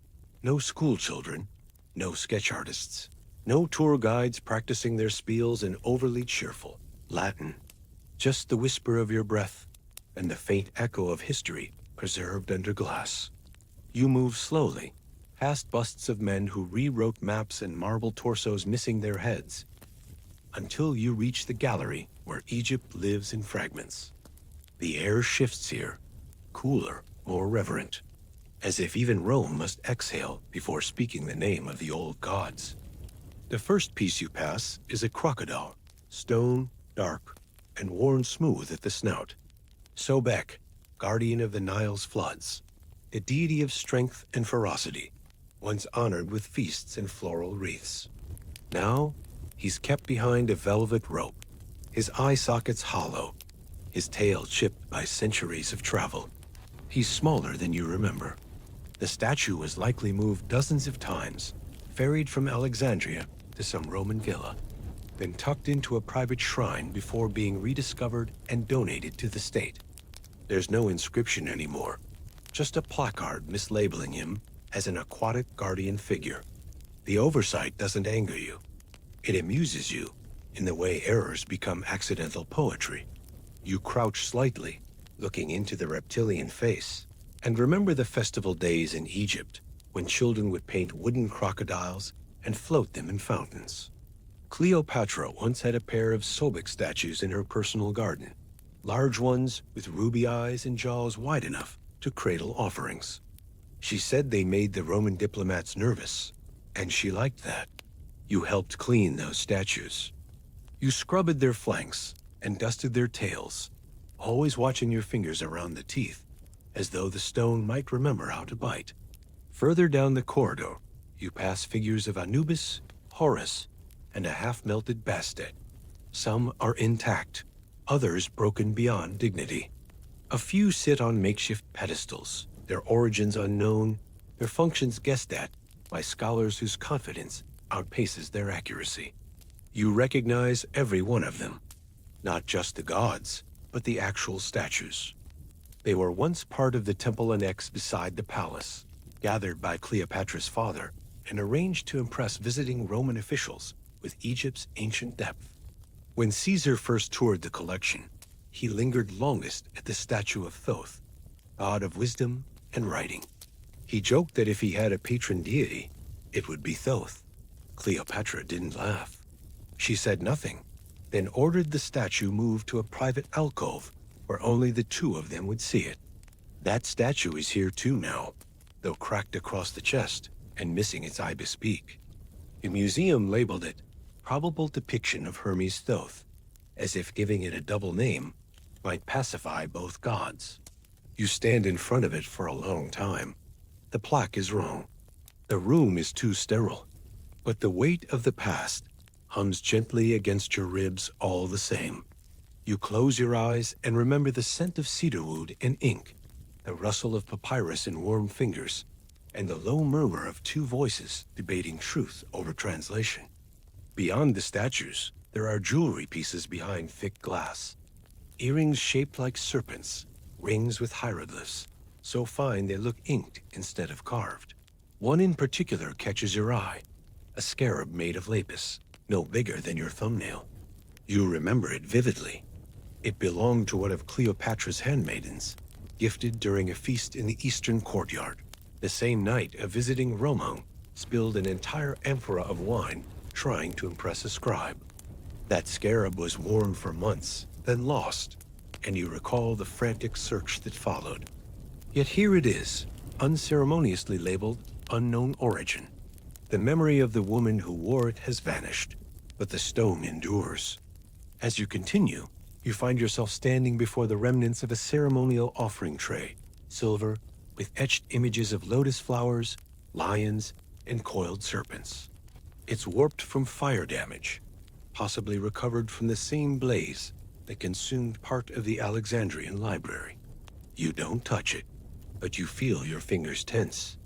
You once carried that tray across a room where Caesar and Cleopatra sat cross-legged on silk cushions, speaking softly while musicians played in the corner. The tray held dried figs, rosewater dates, and small honey cakes shaped like stars. That moment is not written anywhere.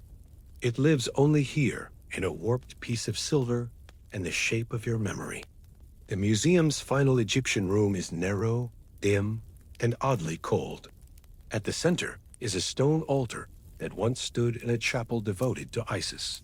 It is plain, undecorated, but for a faint line of hieroglyphs at its base. Tourists pass it by without interest, but you pause. Cleopatra came from a line that claimed descent from Isis. In her final years, she leaned into that association more than ever. She wore the headdress. She hosted night rituals. She encouraged poets to describe her not as queen, but as incarnation. Rome mocked her for it, but Rome feared it too. You touch the edge of the altar. The stone is smooth and cool. This is not the kind of memory museums intend to preserve. This is the kind that slips through the cracks of history, settling in the silence between official lines. You wonder how many others walk past these artifacts without realizing they're not just decorative, they're witnesses. Not to battles or treaties, but to glances held too long, to promises made at dusk, to futures imagined and discarded. These gods, chipped and mislabeled, remember it all. As you exit the gallery, you pass a display of Roman coins bearing Cleopatra's face. They are worn now, her nose slightly misshapen, her eyes dulled by time. The placard notes that the image was likely idealized. You smile at that.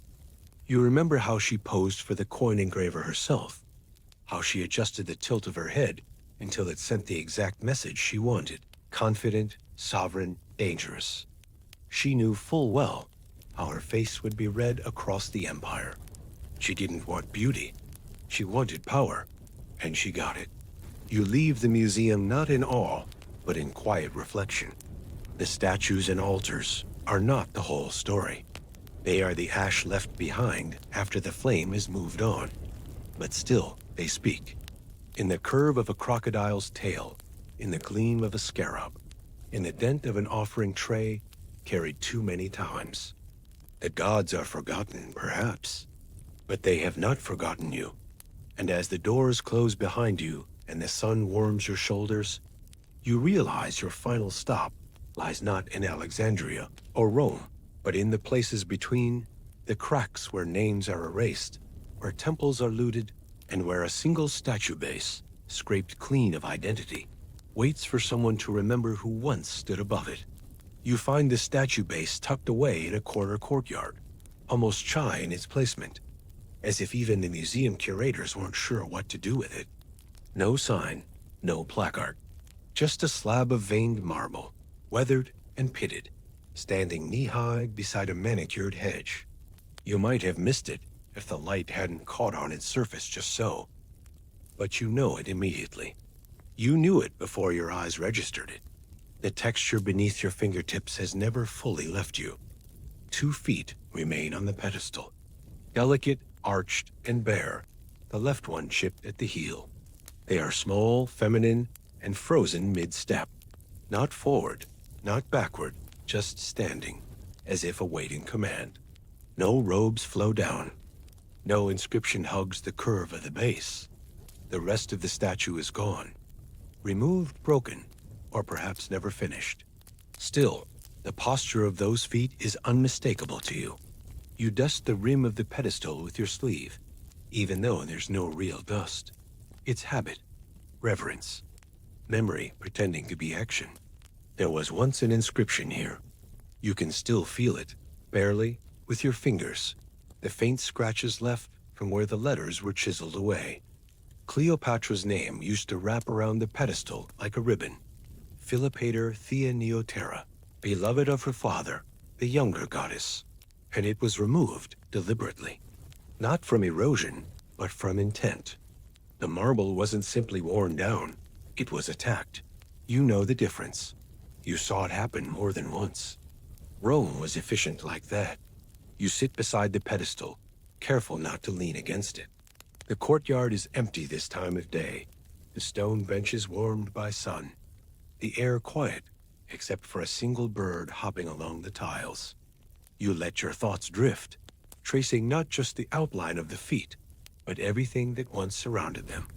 The statue had stood in the Caesareum, the great temple Cleopatra built to honor Julius Caesar. It was one of many. There had been golden columns, papyrus-shaped capitals, and fountains carved with winged lions. But this statue was her, not a likeness borrowed from Venus or Isis, not a softened portrait made for Roman approval.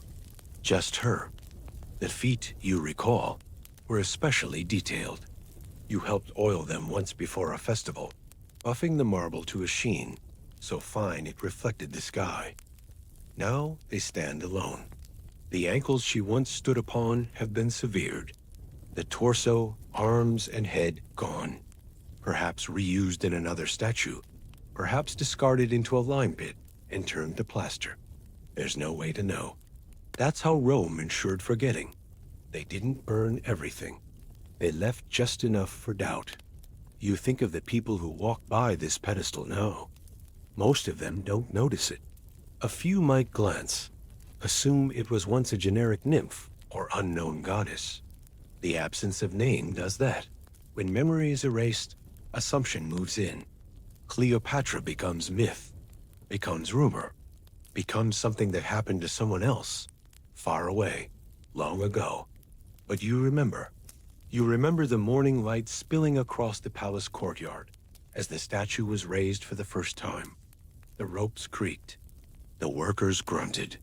You watched from the colonnade, heart hammering with a kind of pride you didn't yet know how to name. She had watched too, hands clasped, eyes steady. Not for vanity, not for glory, for permanence. For the hope that something might last beyond politics and war, beyond Roman suspicion and Alexandrian whispers. That someone, someday, might look at those marble feet and remember she had once stood for something. Rome tried to overwrite her. After Actium, they scrubbed her name from every corner of the empire. Temples defaced, scrolls destroyed, coins melted. Even in Egypt, the backlash was swift. Her statues were taken down. Her rituals ended. Caesariion's image erased as if he'd never existed. They painted her as a sorceress, a seductress, a queen too proud for her station. They forgot, or chose to forget, that she spoke 9 languages, governed in 4, studied mathematics, astronomy, and law. That she was as much a scholar as a ruler. That she stood against a tide no one else dared face and did not blink. You run your fingers again along the gouges where her name once was. The stone is smoother now, resigned. You wonder how many other names were removed just like this, turned to powder by chisels that history handed to the victors. The Romans were not the first to rewrite, but they were perhaps the most thorough. Still, the feet remain. They are imperfect, yes. Scarred, chipped, contextless, but they exist. And existence, in this case, is defiance. They defy silence. They defy mislabeling. They defy the vanishing that so many wanted. For those who know how to read them, these feet are enough. They say, I was here. And sometimes, that's all history can give you. A whisper, not a shout. A shadow, not a monument. But it's enough. You rise slowly, joints stiff from sitting on stone, and take a final look. The light has shifted. The shadows from the hedge fall across the pedestal now, and the marble glows faintly in contrast. The feet look like they're stepping out of the shade, one toe just brushing the line of sun. You turn to leave, but halfway down the path, you glance back. Just once, and in that moment, you don't see the pedestal. You see the woman, draped in gold-threaded linen, sandals laced to her calves, eyes focused on something far beyond Rome's horizon. She is walking still, even now, through the fragments and the dust, through the temples, the ruins, the erased names, walking through time not as a ghost, but as a reminder. And ahead, the path continues into a different world entirely. One where sandals do not scuff polished marble, but dig into soil softened by centuries of Nile silt, where whispers move through reeds, and the sun rises not over domes and columns, but pyramids and painted tombs. There are gaps in every history, spaces where the ink smudges, the scroll tears, the statue crumbles before a name can be carved. And with Cleopatra, the gaps are wide. You step now into one of those absences, an invisible corridor that lives between the facts everyone repeats and the truths no one ever recorded. You walk without a destination, because this part of her story doesn't live in marble or papyrus. It lives in speculation, in what was never said, in what was deliberately kept secret. You're in Alexandria again, though not the Alexandria tourists imagine. This version is softer, quieter, layered in imagined reconstructions and ghost architecture. The palace is long gone. The library lies beneath silt and sea. The gardens, the colonnades, the perfumed chambers, all vanished. But you know where they were. You see them still in your mind's eye, worn and shadowed like a familiar dream. Here, the question isn't what remains. It's what was never revealed. You walk the path Cleopatra might have taken after Caesar's death. Not in procession, not in ceremony, but alone. Just a woman standing at the edge of an empire that no longer tilted in her favor. Did she cry? Did she scream?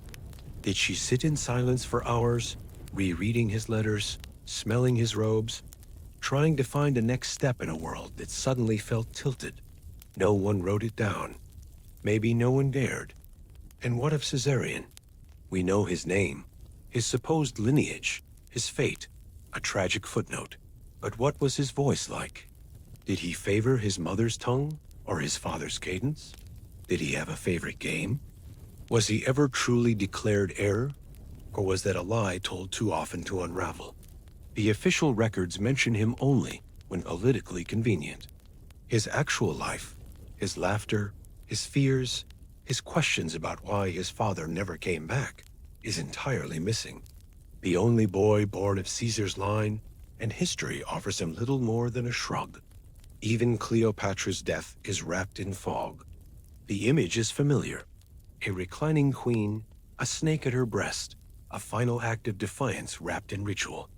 But the more you think about it, the less it holds together. The asp is a poetic flourish. The logistics are murky. Historians still wonder if it was poison smuggled in a comb, a draft hidden in figs, or perhaps something far less dramatic. A quiet agreement between a queen who knew what Rome demanded and servants who had no choice but to obey. We may never know if she died as legend claims, but we know she refused to be paraded. That was her line in the sand. And Antony, his story is told more completely, but through Roman eyes. A general who fell for a queen and paid with his life. They paint him as impulsive, easily led, but he wasn't a fool. He knew Rome's politics as well as anyone. So why did he stay in Egypt? Why did he believe, even after Actium, that they had a chance? Was it love? Pride? Strategy? Perhaps it was all three. Perhaps he believed in Cleopatra's vision until the very end. Or perhaps, as some suggest, he simply had nowhere else to go. You pause beside an imaginary column, your hand brushing the warm air where cool stone should be. The room you're standing in never existed, except in the pages of lost scrolls and the corners of your memory. It's a room where Cleopatra and her advisors whispered in multiple languages, where maps were unrolled and re-rolled until the creases split, where coins bearing Caesar's image were weighed with trembling hands. This is where decisions were made, and none of them were written down. There are gaps, too, in her earlier life. We do not know who taught her to read hieroglyphs, only that she could. We do not know who first told her the story of Isis and Osiris, only that she later lived it in metaphor. We do not know if she ever truly wanted the throne, or if it was simply the only path ever offered. Even her voice is lost to us. We know she was persuasive, that she knew when to charm and when to command. But the pitch, the rhythm, the musicality of it, that's gone. Imagine hearing it now. Would it be soft, sharp, warm as honey or cold as glass? It's impossible to say. You walk through these questions not as a scholar, but as someone who once stood near her, someone who carried the incense, folded the linens, listened from behind the curtain. And still, so much is unknowable. You remember gestures, expressions, the tension in a room when her mood shifted. But you don't know what she dreamed of when she slept. You don't know if she feared death or welcomed it. You don't know if she believed the gods still listened after the temples closed their doors. The silence is where the story ends, not with a full stop, but with a trailing line. And maybe that's fitting. Cleopatra controlled her image as fiercely as she controlled her court. If anything, she would have wanted mystery, not just to protect herself, but to maintain the narrative. A queen becomes a legend only when she leaves space for the imagination to wander.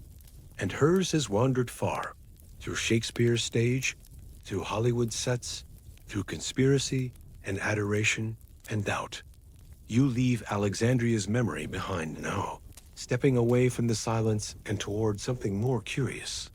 Because while Cleopatra and Caesar drew the eyes of the world, back in Rome, people whispered, not just about politics or scandal, but about fabrics, perfumes, fruits, and rituals that had never crossed the Tiber before.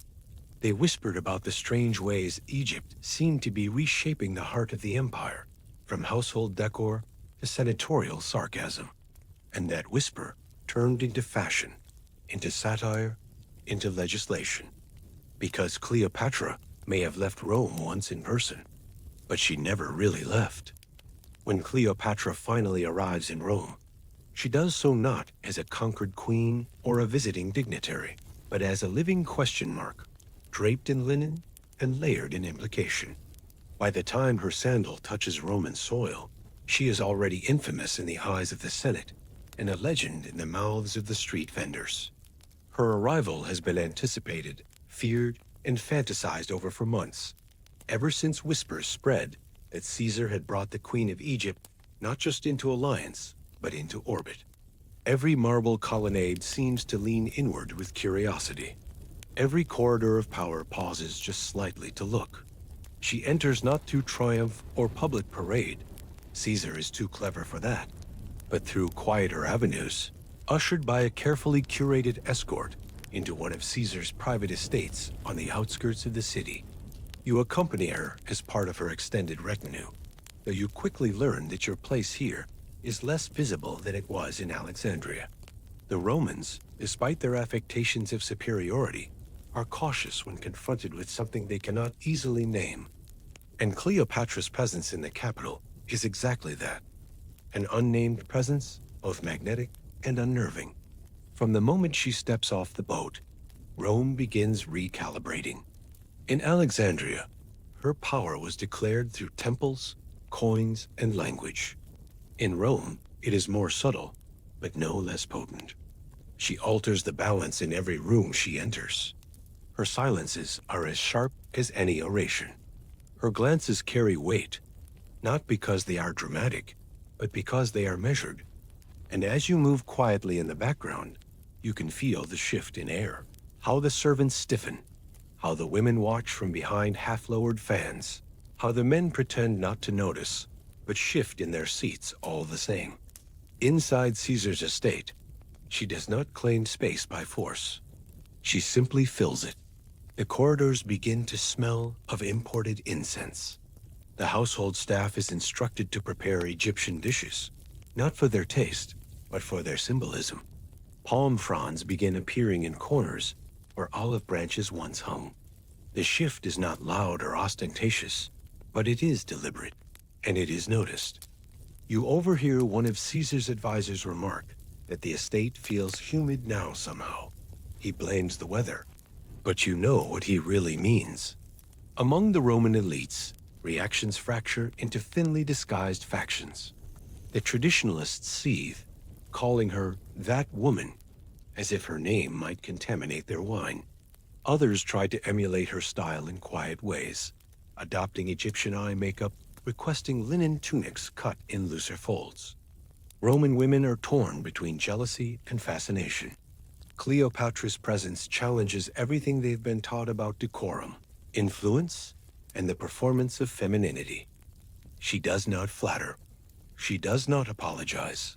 She simply exists with such deliberate awareness of her own narrative that it bends the room around her. You attend a dinner hosted by one of Caesar's more flexible allies, where Cleopatra is the unofficial guest of honor, though no toast is made in her name. She sits upright while others recline, dressed in silk so sheer it moves like breath. She eats sparingly and speaks even less, but when a senator repeats a myth about Egyptian burial customs, she gently interrupts with the correct detail, offering it in flawless Latin with the softness of a lesson and the precision of a scholar. The senator laughs too loudly, tries to recover with a joke, but the moment does not pass unnoticed. No one else challenges her after that. Caesar is not blind to the tension. He watches it like a man watching weather, aware that something is shifting, but uncertain whether to brace for wind or lightning. His behavior toward Cleopatra does not mirror the hushed tones of scandal circulating outside the estate. In public, he refers to her as our guest, no more, no less.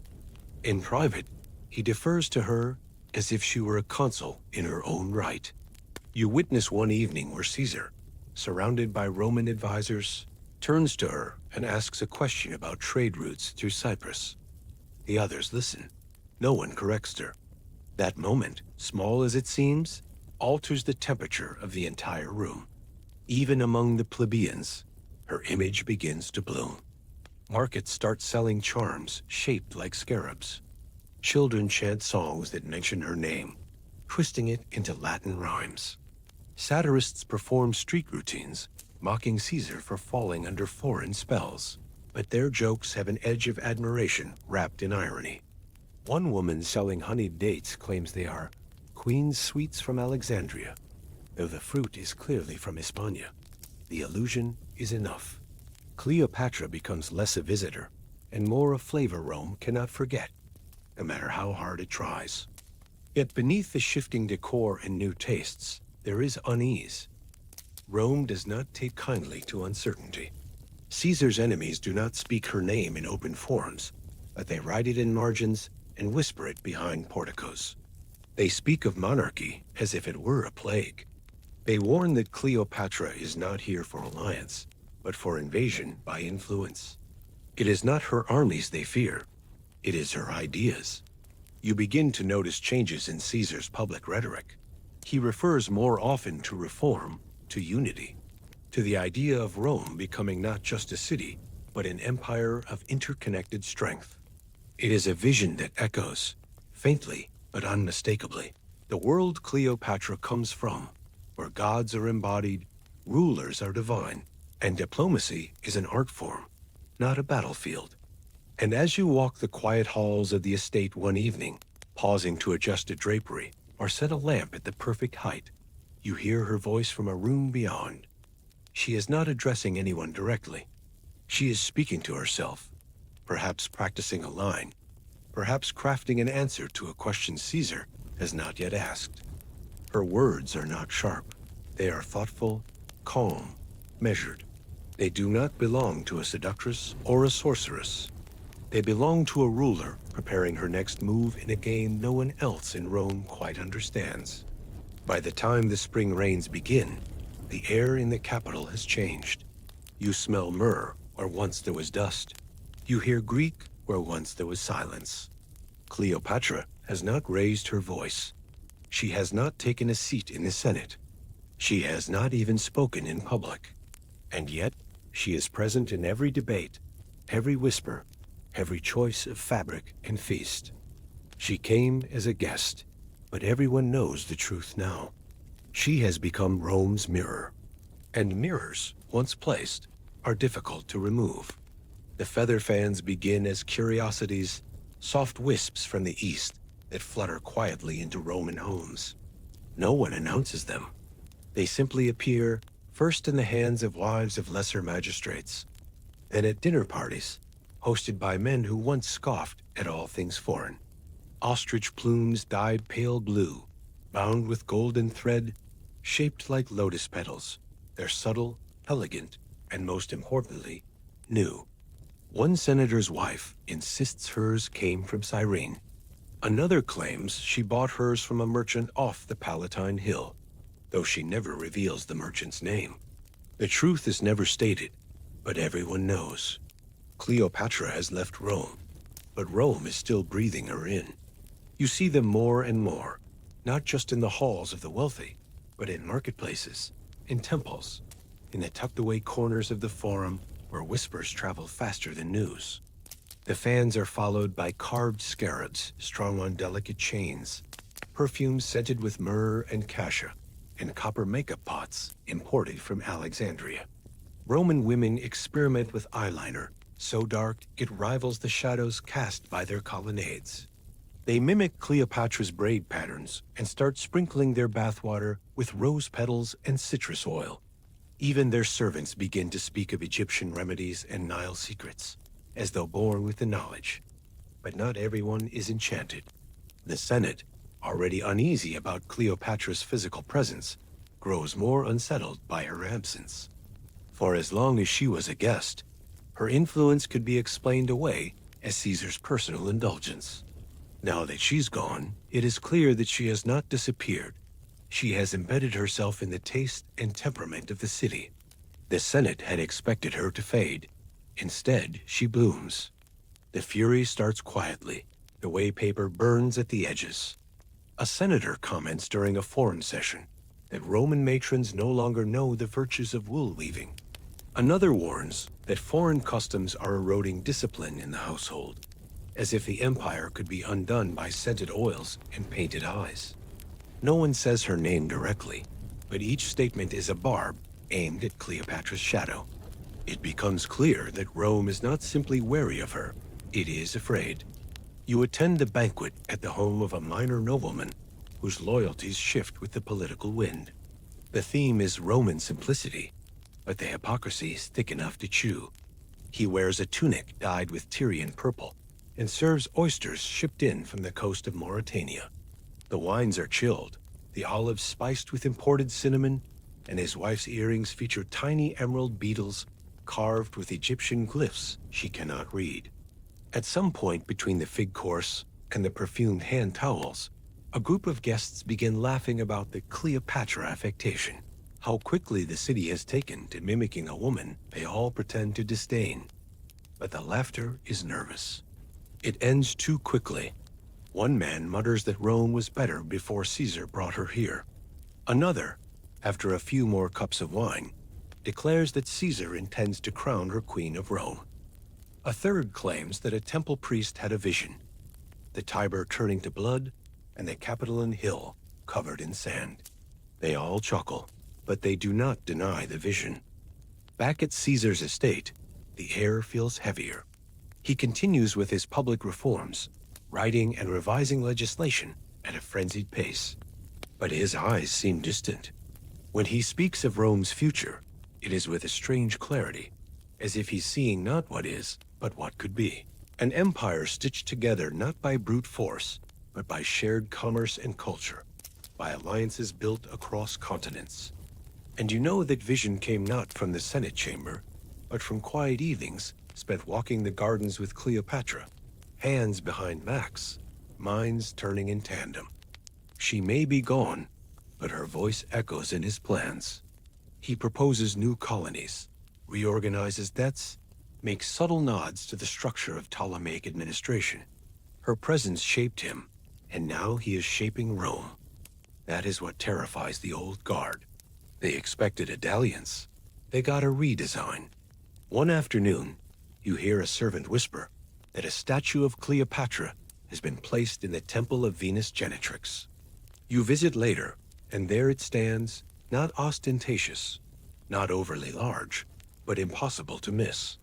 Her likeness is poised, serene, carved in marble that catches the afternoon light and makes her seem almost alive. The message is clear. Cleopatra is part of Rome's divine lineage now, linked by stone to the goddess from whom Caesar claims descent. To those who revere tradition, the statue is a slap. To those watching carefully, it is a quiet coronation. Afterward, the Senate goes quiet, not out of peace, but calculation. The speeches about morality and tradition stop. So do the public critiques. Instead, they gather in private rooms, behind doors guarded not by soldiers, but by old friendships and older grievances. The talk turns darker, of loyalty, of betrayal, of restoring the balance of the Republic. You're not present for these meetings, but you feel their weight in the way the air changes around the forum. Greetings are shorter, smiles are thinner, knives are quieter. Outside, life continues. Markets thrive. Children play. The city bathes itself in the illusion of normalcy. But if you listen closely, you can hear the slow sharpening of intent, the way a blade hones itself against stone, even when no one is watching. Rome has always been a city of masks. Now those masks are slipping. Meanwhile, Cleopatra's influence spreads in ways that cannot be legislated. A new play is performed in the theater district, one that features a clever foreign queen outwitting a foolish consul. The writer claims it's satire, but everyone knows what it is. The people love it. The Senate fumes. At another gathering, you hear a woman joke that Rome should build its own library of Alexandria, just so it can keep up. Her husband laughs too loudly. He's been campaigning for office and knows exactly which way the cultural wind is blowing. Even the temples feel it. In one, you find a small shrine tucked beside the altar of Isis. Offerings left by Roman women. Not many, not yet, but enough to be noticed. The priest says nothing, but his eyes narrow. Rome is changing. Not with battles, but with gestures. Not with swords, but with sense. Cleopatra may have left the city, but she has filled its lungs. And even those who resent her cannot seem to breathe without her. When Caesar walks through the forum now, he does so beneath painted ceilings that resemble Alexandria's palaces. When he speaks, he echoes rhythms heard first on the Nile. The senators may still wear their togas, but the hem has begun to fray with something distinctly foreign. The Ides approach. You can feel them in the marble. Cleopatra does not live in the heart of Rome. Caesar, ever the tactician, arranges for her to stay in a villa just beyond the city's formal boundaries, a private estate across the Tiber, lush with imported palms and shaded gardens. It's secluded but visible, nestled in that in-between space where rumor breathes more easily than reason. Officially, it's a gesture of courtesy, a way to protect a foreign ally from the crush of the Roman crowds. But to everyone paying attention, it's also a strategy to keep Cleopatra close, but not too close, to allow her influence without handing her the keys to the forum. A villa itself is unlike anything else in Italy. While the bones of its structure are Roman, the skin has been changed. Drapes of linen ripple from second-story windows, dyed in Egyptian hues no local weaver can quite replicate. Scented oils burn in bronze dishes at the foot of each hallway, and music, flute, harp, and softly humming voices drifts through the open courtyards like a whisper wrapped in jasmine. From inside, it smells of cinnamon and cool stone. From outside, it looks like something caught halfway between a vision and a challenge. You arrive each morning before sunrise, walking past a row of acanthus trees someone insisted were symbolic of Roman virtue. They look slightly wilted now, bending toward the villa as if even the plants are shifting their loyalties. The guards posted near the entrance wear Roman armor, but have picked up the Egyptian habit of lining their eyes with kohl to shield against the light. Cleopatra doesn't command it. They do it because it works. And because they want to be closer to her gravity. Inside, the villa moves to a different rhythm. Here, breakfast comes late, and discussions last into the night. Cleopatra paces barefoot across the mosaic floors, speaking softly with her advisors about trade, land reforms, and the fragile balance of trust Caesar maintains with the Senate. She never shouts, but no one interrupts her. Even now, surrounded by foreign voices and foreign fears, she speaks with the certainty of someone whose gods do not require permission. The villa becomes its own kind of embassy. Roman poets visit, hoping to compose verses worthy of her favor. Diplomats from the East arrive under the pretense of friendship, but stay to report what they see. Gifts are delivered daily, some wrapped in silks, others accompanied by quiet favors from men whose names you recognize from Senate scrolls. She accepts all with a gracious nod and unreadable eyes. Nothing leaves the villa without her knowing, and nothing comes in without being recorded by one of her scribes, whose papyri pile like snowdrifts in the cool rooms of the eastern wing. You spend your days preparing those rooms, adjusting candlelight, plumping the low couches, refilling the small bowls of pomegranate seeds and rosewater-soaked almonds. You learned her preferences quickly. She likes lavender in the baths and sandalwood in the halls. She prefers silence to small talk. And she always reads before bed, even if the hour is late and her eyelids heavy. The scrolls she favors aren't all about politics. Some are poetry. Some are histories of places she's never seen. Some are Roman law, which she reads not out of admiration, but out of interest in the cracks. But even in this quiet haven, Rome creeps in. Gossip arrives like fog, seeping through walls, hovering in doorways. A senator's son is said to have dined with her. A general's wife is seen wearing Nile blue silk. A child in the marketplace is overheard calling her Caesar's other Venus. These murmurs echo down the Tiber and ricochet in marble corridors, where men debate the future of the Republic with wine-stained fingers and sharpening pens.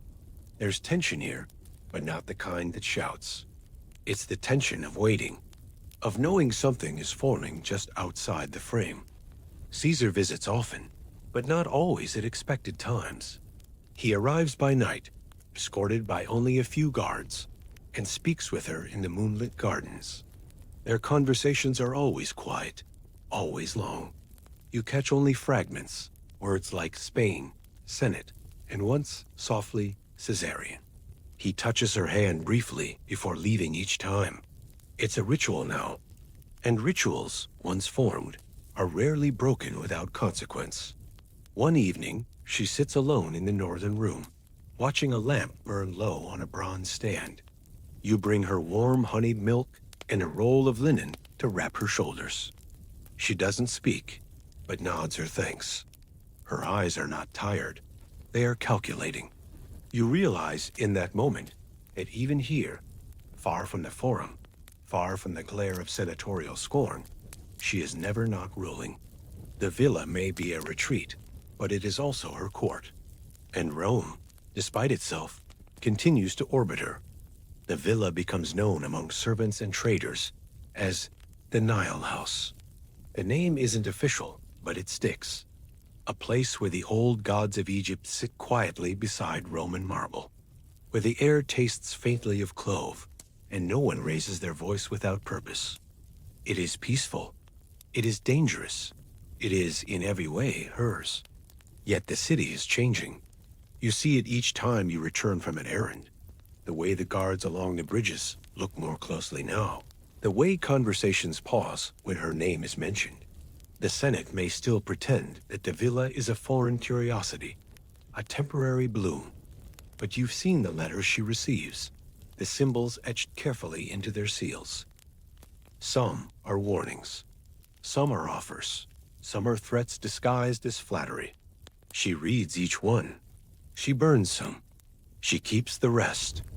By the time spring unfurls fully across the hills, the villa no longer feels like a retreat. It feels like the eye of a storm that hasn't yet struck. From here, Cleopatra watches everything. How Caesar's policies ripple through the city, how the senators close ranks, how even the commoners begin to sense a shift in power they don't have the words to name. She waits, not with fear, with focus, because Cleopatra, above all else, knows timing. She knows when to arrive, when to speak, and when to let silence do the work of 20 proclamations. Rome thinks it's hosting a foreign queen, but really, it's standing on the edge of a new era, and she's already drawn the first lines in the sand. The likenesses begin to appear as spring ripens, some carved in ivory, some sketched in ink, and others painted with a flourish that toes the line between reverence and satire. One morning, as you pass the book stalls along the Argiletum, you see a charcoal drawing of Cleopatra pinned to the stall's edge. Her face is framed in stylized curls, her features just sharp enough to seem regal, just soft enough to feel dangerous. A small inscription beneath reads, Regina et Discordia, Queen and Discord. It's a joke, but it's not funny. In the weeks that follow, you start to notice more of them. Portraits in doorways, engravings on bronze pendants, scribbles on public walls so faint they vanish by noon. Some are flattery, depicting her with the poise of a goddess, draped in pearls and framed by papyrus stalks. Others are warnings, showing her clutching Caesar's heart in her hand, like a prize torn from the body of the Republic.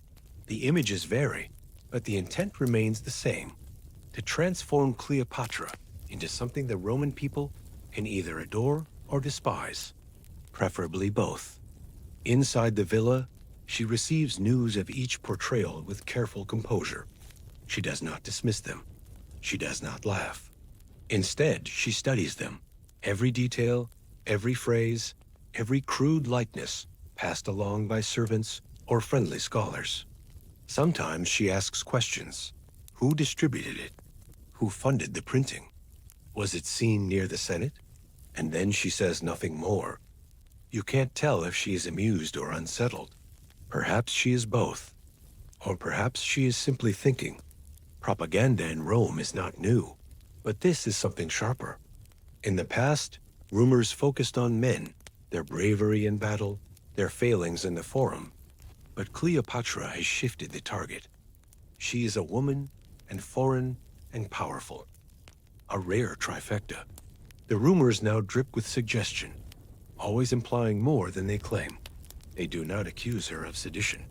They imply she has bent Caesar's will with something more ancient than strategy.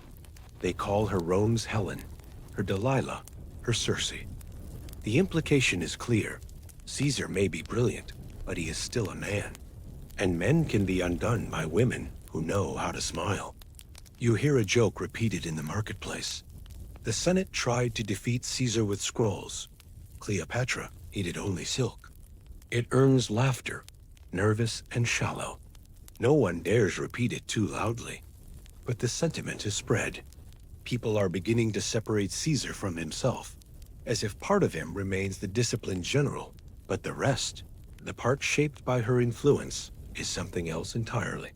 A man gilded in the wrong gold. One day, you're summoned to the villa's west wing, where Cleopatra sits reviewing a fresh scroll of poems composed in her honor. The author has likened her to Minerva, Isis, and Rome itself in the span of 6 lines. She reads it aloud, her voice smooth and even, and then folds the parchment carefully. It's always easier, she says quietly, to worship a woman you do not understand, easier still to destroy her.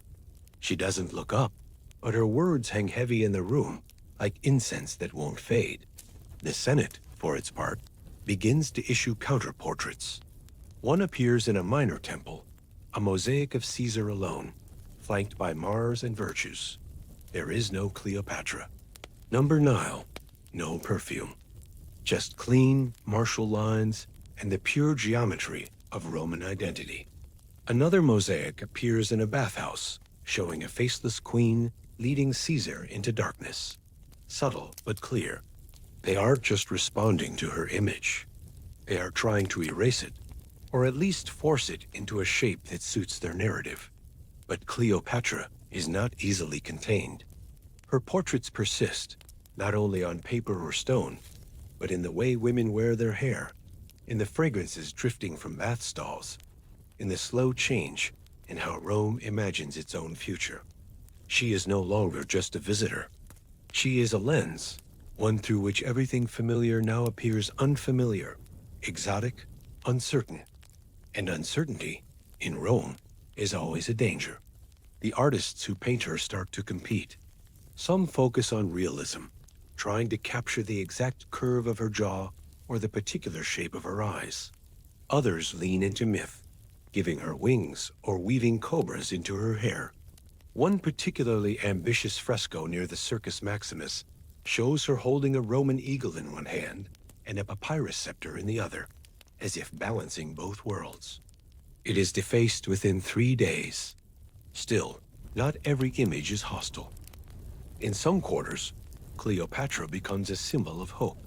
Among the urban poor, whose lives have seen little change despite Caesar's reforms, she represents something foreign but familiar. Another ruler born into a system that demanded poise, brilliance, and survival in equal measure. In taverns, you hear men say she's the only one who speaks to Caesar like an equal, that she understands the world better than any senator, that Rome might need more outsiders like her if it ever wants to change. The city is fracturing, not into civil war, not yet, but into competing stories. Some cling to the old one, the tale of Rome as self-sufficient and self-righteous. Others are beginning to believe in the possibility of a new version, one shaped not just by conquest, but by contact. Cleopatra is both the mirror and the matchstick. She reflects what Rome has become and ignites what it fears it cannot control. In the villa, she commissions no portraits of herself. None hang on the walls, none sit in the halls. But she does keep one small silver medallion, recently struck in Egypt, bearing her profile on one side and Caesar's on the other. She runs her thumb over it sometimes as she speaks. Not with pride, exactly, with awareness. She knows exactly what kind of story is being told about her. And she knows the only way to shape a myth is to keep living it. And so the portraits continue, even as the Senate fumes and Caesar tries to balance tradition with ambition. Some are flattering, some are cruel, but every one of them is proof of the same thing. Cleopatra is being seen, not as a foreign queen, not as Caesar's guest, but as something else entirely. As summer nears, so does the reckoning. Because in Rome, visibility is never just a matter of admiration. It is always the first step toward challenge. It begins with an invitation, not a grand proclamation, not a decree, carved in marble or heralded through the streets, but a quiet message sent by trusted hand. A slip of parchment, unadorned but unmistakable, carrying Caesar's seal and nothing more than a single elegant line. The household of Servius Cornelius Sulla would be honored to receive the Queen of Egypt for supper. You don't know who drafted it, but its wording is deliberate. Honored to receive, not command to attend. There's a subtle shift in tone that speaks volumes. She is no longer the guest of a single man. She is now the curiosity of an empire. You're summoned before sunset to help prepare her. Cleopatra sits by the open window of her villa, watching the wind comb through the cypress trees as though nothing waits for her on the other side of the Tiber. She hums a tune from childhood, a soft, rising melody once sung on boats drifting through lotus-choked canals. You'd heard it before, on quieter evenings, but tonight it feels like armor. She isn't nervous, but she is aware. Every movement she makes is precise. She selects her clothing with intention. A pale gold linen gown that whispers as she walks, with no embroidery, no heavy jewels, just enough light to make Rome's candlelit walls respond to her glow. She wears a thin circlet of lapis around her brow. Nothing too grand, nothing too regal. No one will accuse her of flaunting a crown, but it will remind them she is still a queen. The journey through Rome is slower than usual, not because the streets are crowded, though they are, but because every step is watched. Doors open silently as she passes. Children pause their games. Street vendors fall silent for half a breath before resuming their patter. Voices a little more hushed, a little more reverent. It isn't fear, it's fascination. No one quite knows what to make of her. This woman who walks like she owns every marble tile, yet asks permission with a glance. She doesn't wave. She doesn't nod. She simply moves forward, with you a few steps behind, holding a fan and a pouch of lotus oil, wondering what kind of night this will become. The villa of Servius Cornelius Sulla is vast, built on land that once belonged to a disgraced consul, whose name no one says aloud. The atrium is lined with statues so white they hurt the eyes. Cleopatra walks through the front hall as if it's part of her own palace. The guards do not speak. The steward bows but does not make eye contact.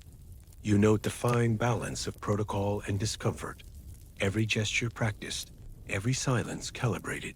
These people are ready to host a queen. They are not ready to like her. The host receives her with the expression of a man, trying to appear both welcoming and unaffected. He gives her a dry compliment about the Mediterranean weather and gestures to a seat already set with fine embroidered cushions, imported just for tonight. There are 7 other guests seated in a semicircle of low couches: senators, their wives, and one elderly priest whose name you don't catch, but whose importance is obvious by how many times the others glance his way before they speak. Dinner begins with olives soaked in coriander oil, passed in silver dishes etched with scenes of Hercules. Cleopatra takes a single olive and nods politely. She does not comment on the plate. She does not joke. Her silence is not cold, but commanding. She has mastered the space between words, and everyone at the table is aware of it. They speak of safe topics first: the wine harvest, the temples under renovation, the movement of legions near the Rhine. You can feel the edges of the conversation, the careful attempts to impress her with Roman efficiency, Roman order, Roman reach. But Cleopatra does not take the bait. She listens, offering an occasional insight, always shaped to sound modest. When asked about grain logistics in Egypt, she describes the process in soft detail: boats that track the rise of the Nile, reed scrolls marked by scribes trained from birth, floodwaters that sometimes bring life and sometimes take it. She makes it sound mysterious without sounding magical, practical without sounding dull. Her words are measured, her tone precise, and her effect is profound. For a moment, the entire table seems transported, and just as they begin to forget themselves, she stops speaking.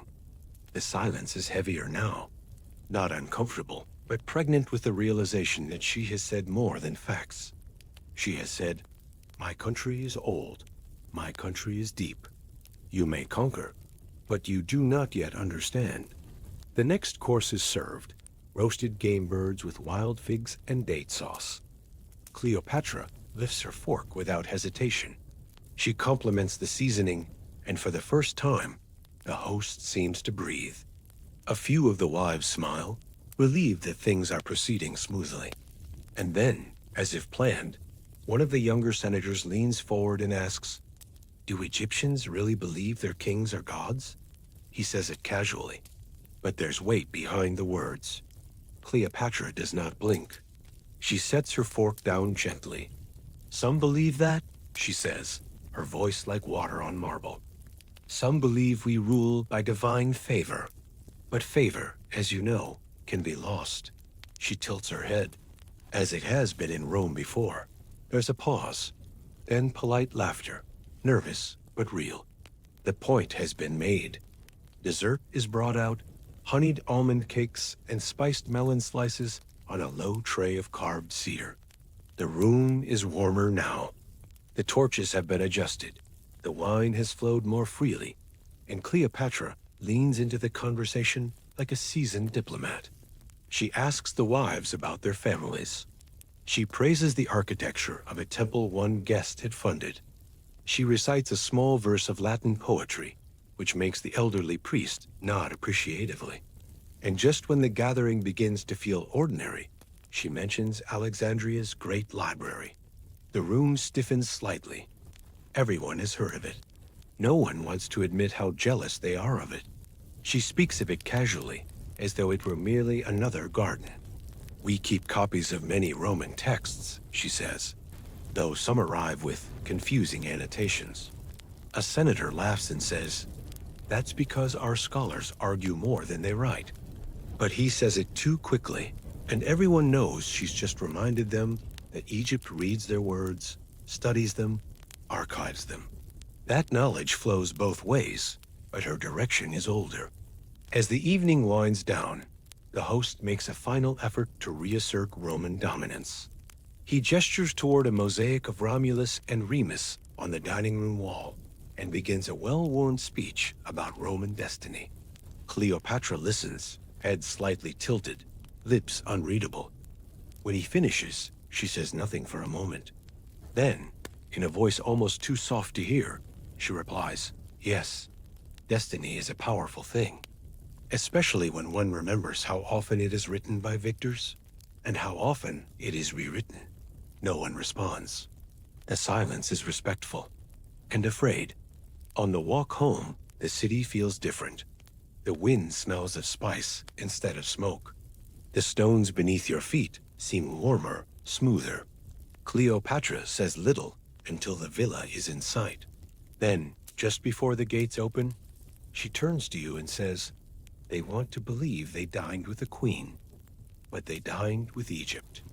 You don't ask what she means. You know. Inside, she removes the lapis circlet, places it on her writing desk, and disappears into the inner chambers without another word. You hear no music that night, no poetry, just the soft sound of pages turning over and over again as Cleopatra writes her own record of the evening, one the senators will never see.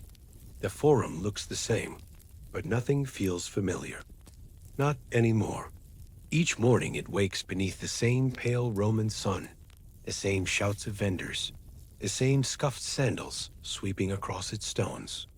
But ever since Cleopatra arrived, a new energy simmers beneath the marble columns and chiseled inscriptions. It hides behind the chants of market hawkers and the deliberations of senators, curling like smoke in the spaces between conversation. It's not just that a foreign queen has come. It's that she refuses to leave quietly. You feel it in the forum's heartbeat, that nervous thrum of a city trying to convince itself it's still in control.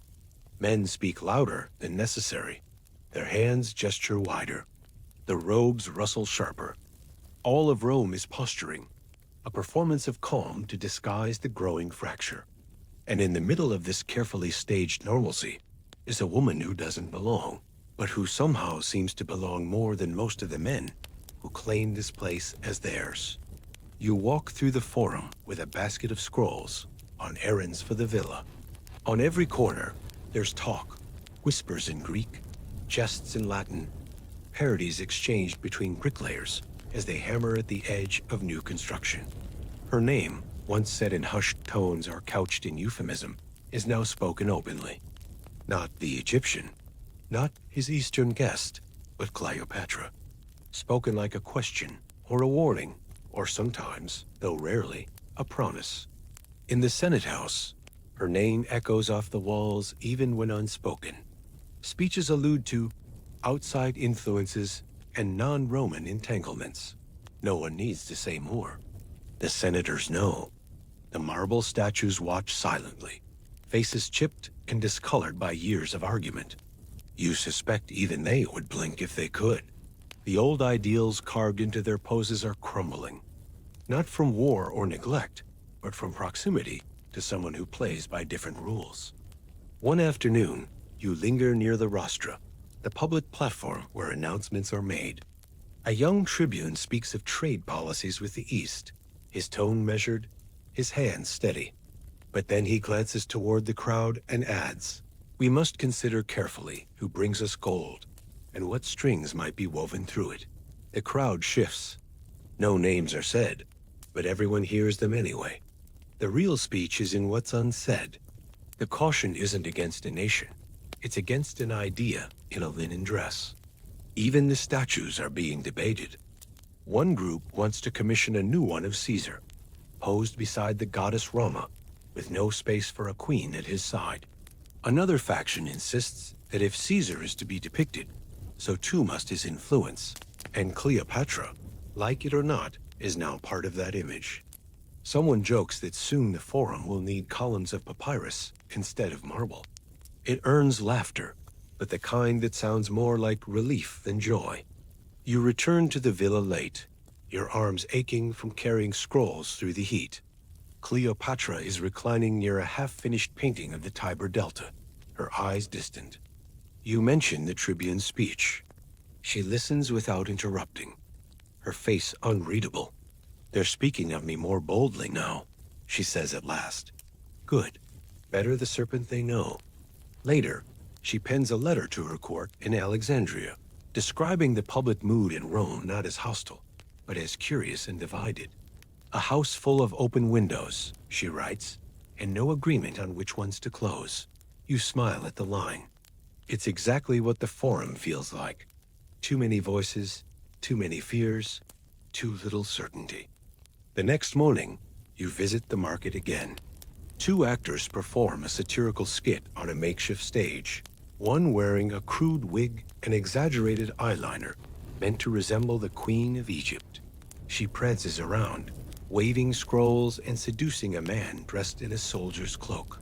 The crowd laughs, especially when the soldier drops his helmet and follows her offstage. The meaning is clear, and so is the hypocrisy. Those same men who laugh will buy Egyptian oils, wear Egyptian silks, and brag about having glimpsed her in a passing litter. The Forum feeds on contradictions. It wants its enemies exotic, but not clever. It wants its women silent or noble or dead, but not all three at once. Cleopatra violates the pattern. She's not here to flatter the myth of Rome. She's here to remind them that even myths can be outshone. One day, you overhear a group of senators standing near the temple of Castor and Pollux. They speak in clipped tones, their sandals scuffing the temple's broad steps. She dines too well, one says. Too many silk banners in that villa. And that incense, what's it masking? Another scoffs. Caesar speaks of her as though she were Rome herself. A third says nothing, but rolls a ring over his knuckle. Again and again, you catch the tension in their postures. They're not debating whether she's dangerous. They're debating how to handle the fact that it may no longer matter, because it's too late. She has already infiltrated the Forum, not with armies or declarations, but with suggestion. Her presence has made senators trip over their own words, has made housewives compare her gowns to their own tunics, has made generals wonder whether their victories will matter if Rome forgets who commanded them. You hear it in the way people speak now. Shopkeepers imitate her accent. Orators borrow phrases she once used at Caesar's table. Even the coin engravers have begun to debate whether her profile should ever appear beside Caesar's on a new denarius. It hasn't happened. Not yet. But the very fact that anyone considers it means something fundamental has shifted. And through it all, Cleopatra remains calm.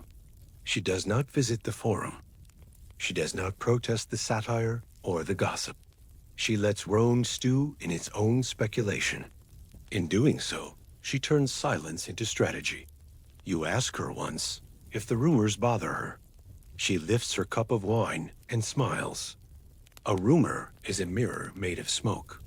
Look too closely, and you see only what you fear.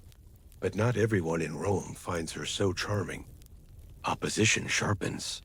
A senator delivers a speech questioning the wisdom of aligning Rome's future, with foreign alliances bound not by treaty, but by personal affection. It is received with murmured approval. No one says her name.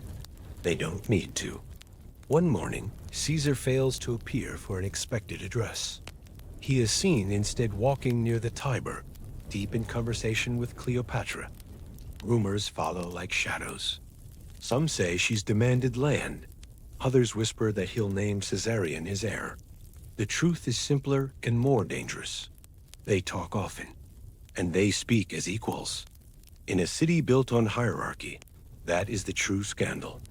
The Forum echoes with it, this sense that something irreversible has begun. Not a revolution, not yet, but an unraveling. The certainty that Rome has always clung to is beginning to loosen. And what takes its place is not fear, but curiosity. What would it mean if Rome embraced something other than itself? What if the city at the center of the world was no longer the only voice worth listening to? The questions float through the arches and past the columns. They follow the magistrates home. They disturb the dreams of consuls and the prayers of priests. Because even if Cleopatra sails back to Alexandria tomorrow, her wake will remain. Rome cannot unsee her. As you stand beneath the shadow of the Basilica Aemilia, listening to the hush of men plotting things they don't yet understand. You realize that the Forum is not a place of stone. It is a place of voices, and hers is now one of them. You return to the villa as twilight settles, the streets glowing with the last amber light of day. Cleopatra is at her writing desk, her quill moving in slow, deliberate strokes. You tell her what you heard in the Forum, the jokes, the speeches, the shifting tone. She sets the quill down and exhales, so the mirror finally reflects back. You nod. She rises, walks to the balcony, and looks out at the city below. Then the next chapter begins. And with that, the story prepares to close for now. The final echoes of this strange Roman season settle into memory, and you begin to feel the last threads pulling toward a softer, slower conclusion. And that's where we'll leave it for tonight. From the perfumed linen of Cleopatra's chambers to the whispers beneath Alexandria's flooded ruins. From the candlelit feasts in borrowed Roman villas to the murmurs that rippled through the Forum's marble heart. A long winding drift through the soft, golden haze of empire, seduction, and the stories that survive through silence. If you're still awake, thanks for sticking with me all the way to the end. And if you drifted off somewhere between the fruit platters and the flickering torches, that's perfectly fine too. That's kind of the whole point. If you enjoyed this slower, sleep-friendly dive into history, feel free to like the video and subscribe for more. And as always, let me know in the comments where you're listening from and what time it was when you pressed play. It's always nice seeing where in the world these late-night history journeys are reaching. For now, I'll let the perfume fade from the curtains, the marble footsteps echo one last time, and the torchlight dim behind heavy palace doors. Sleep well, and I'll see you next time.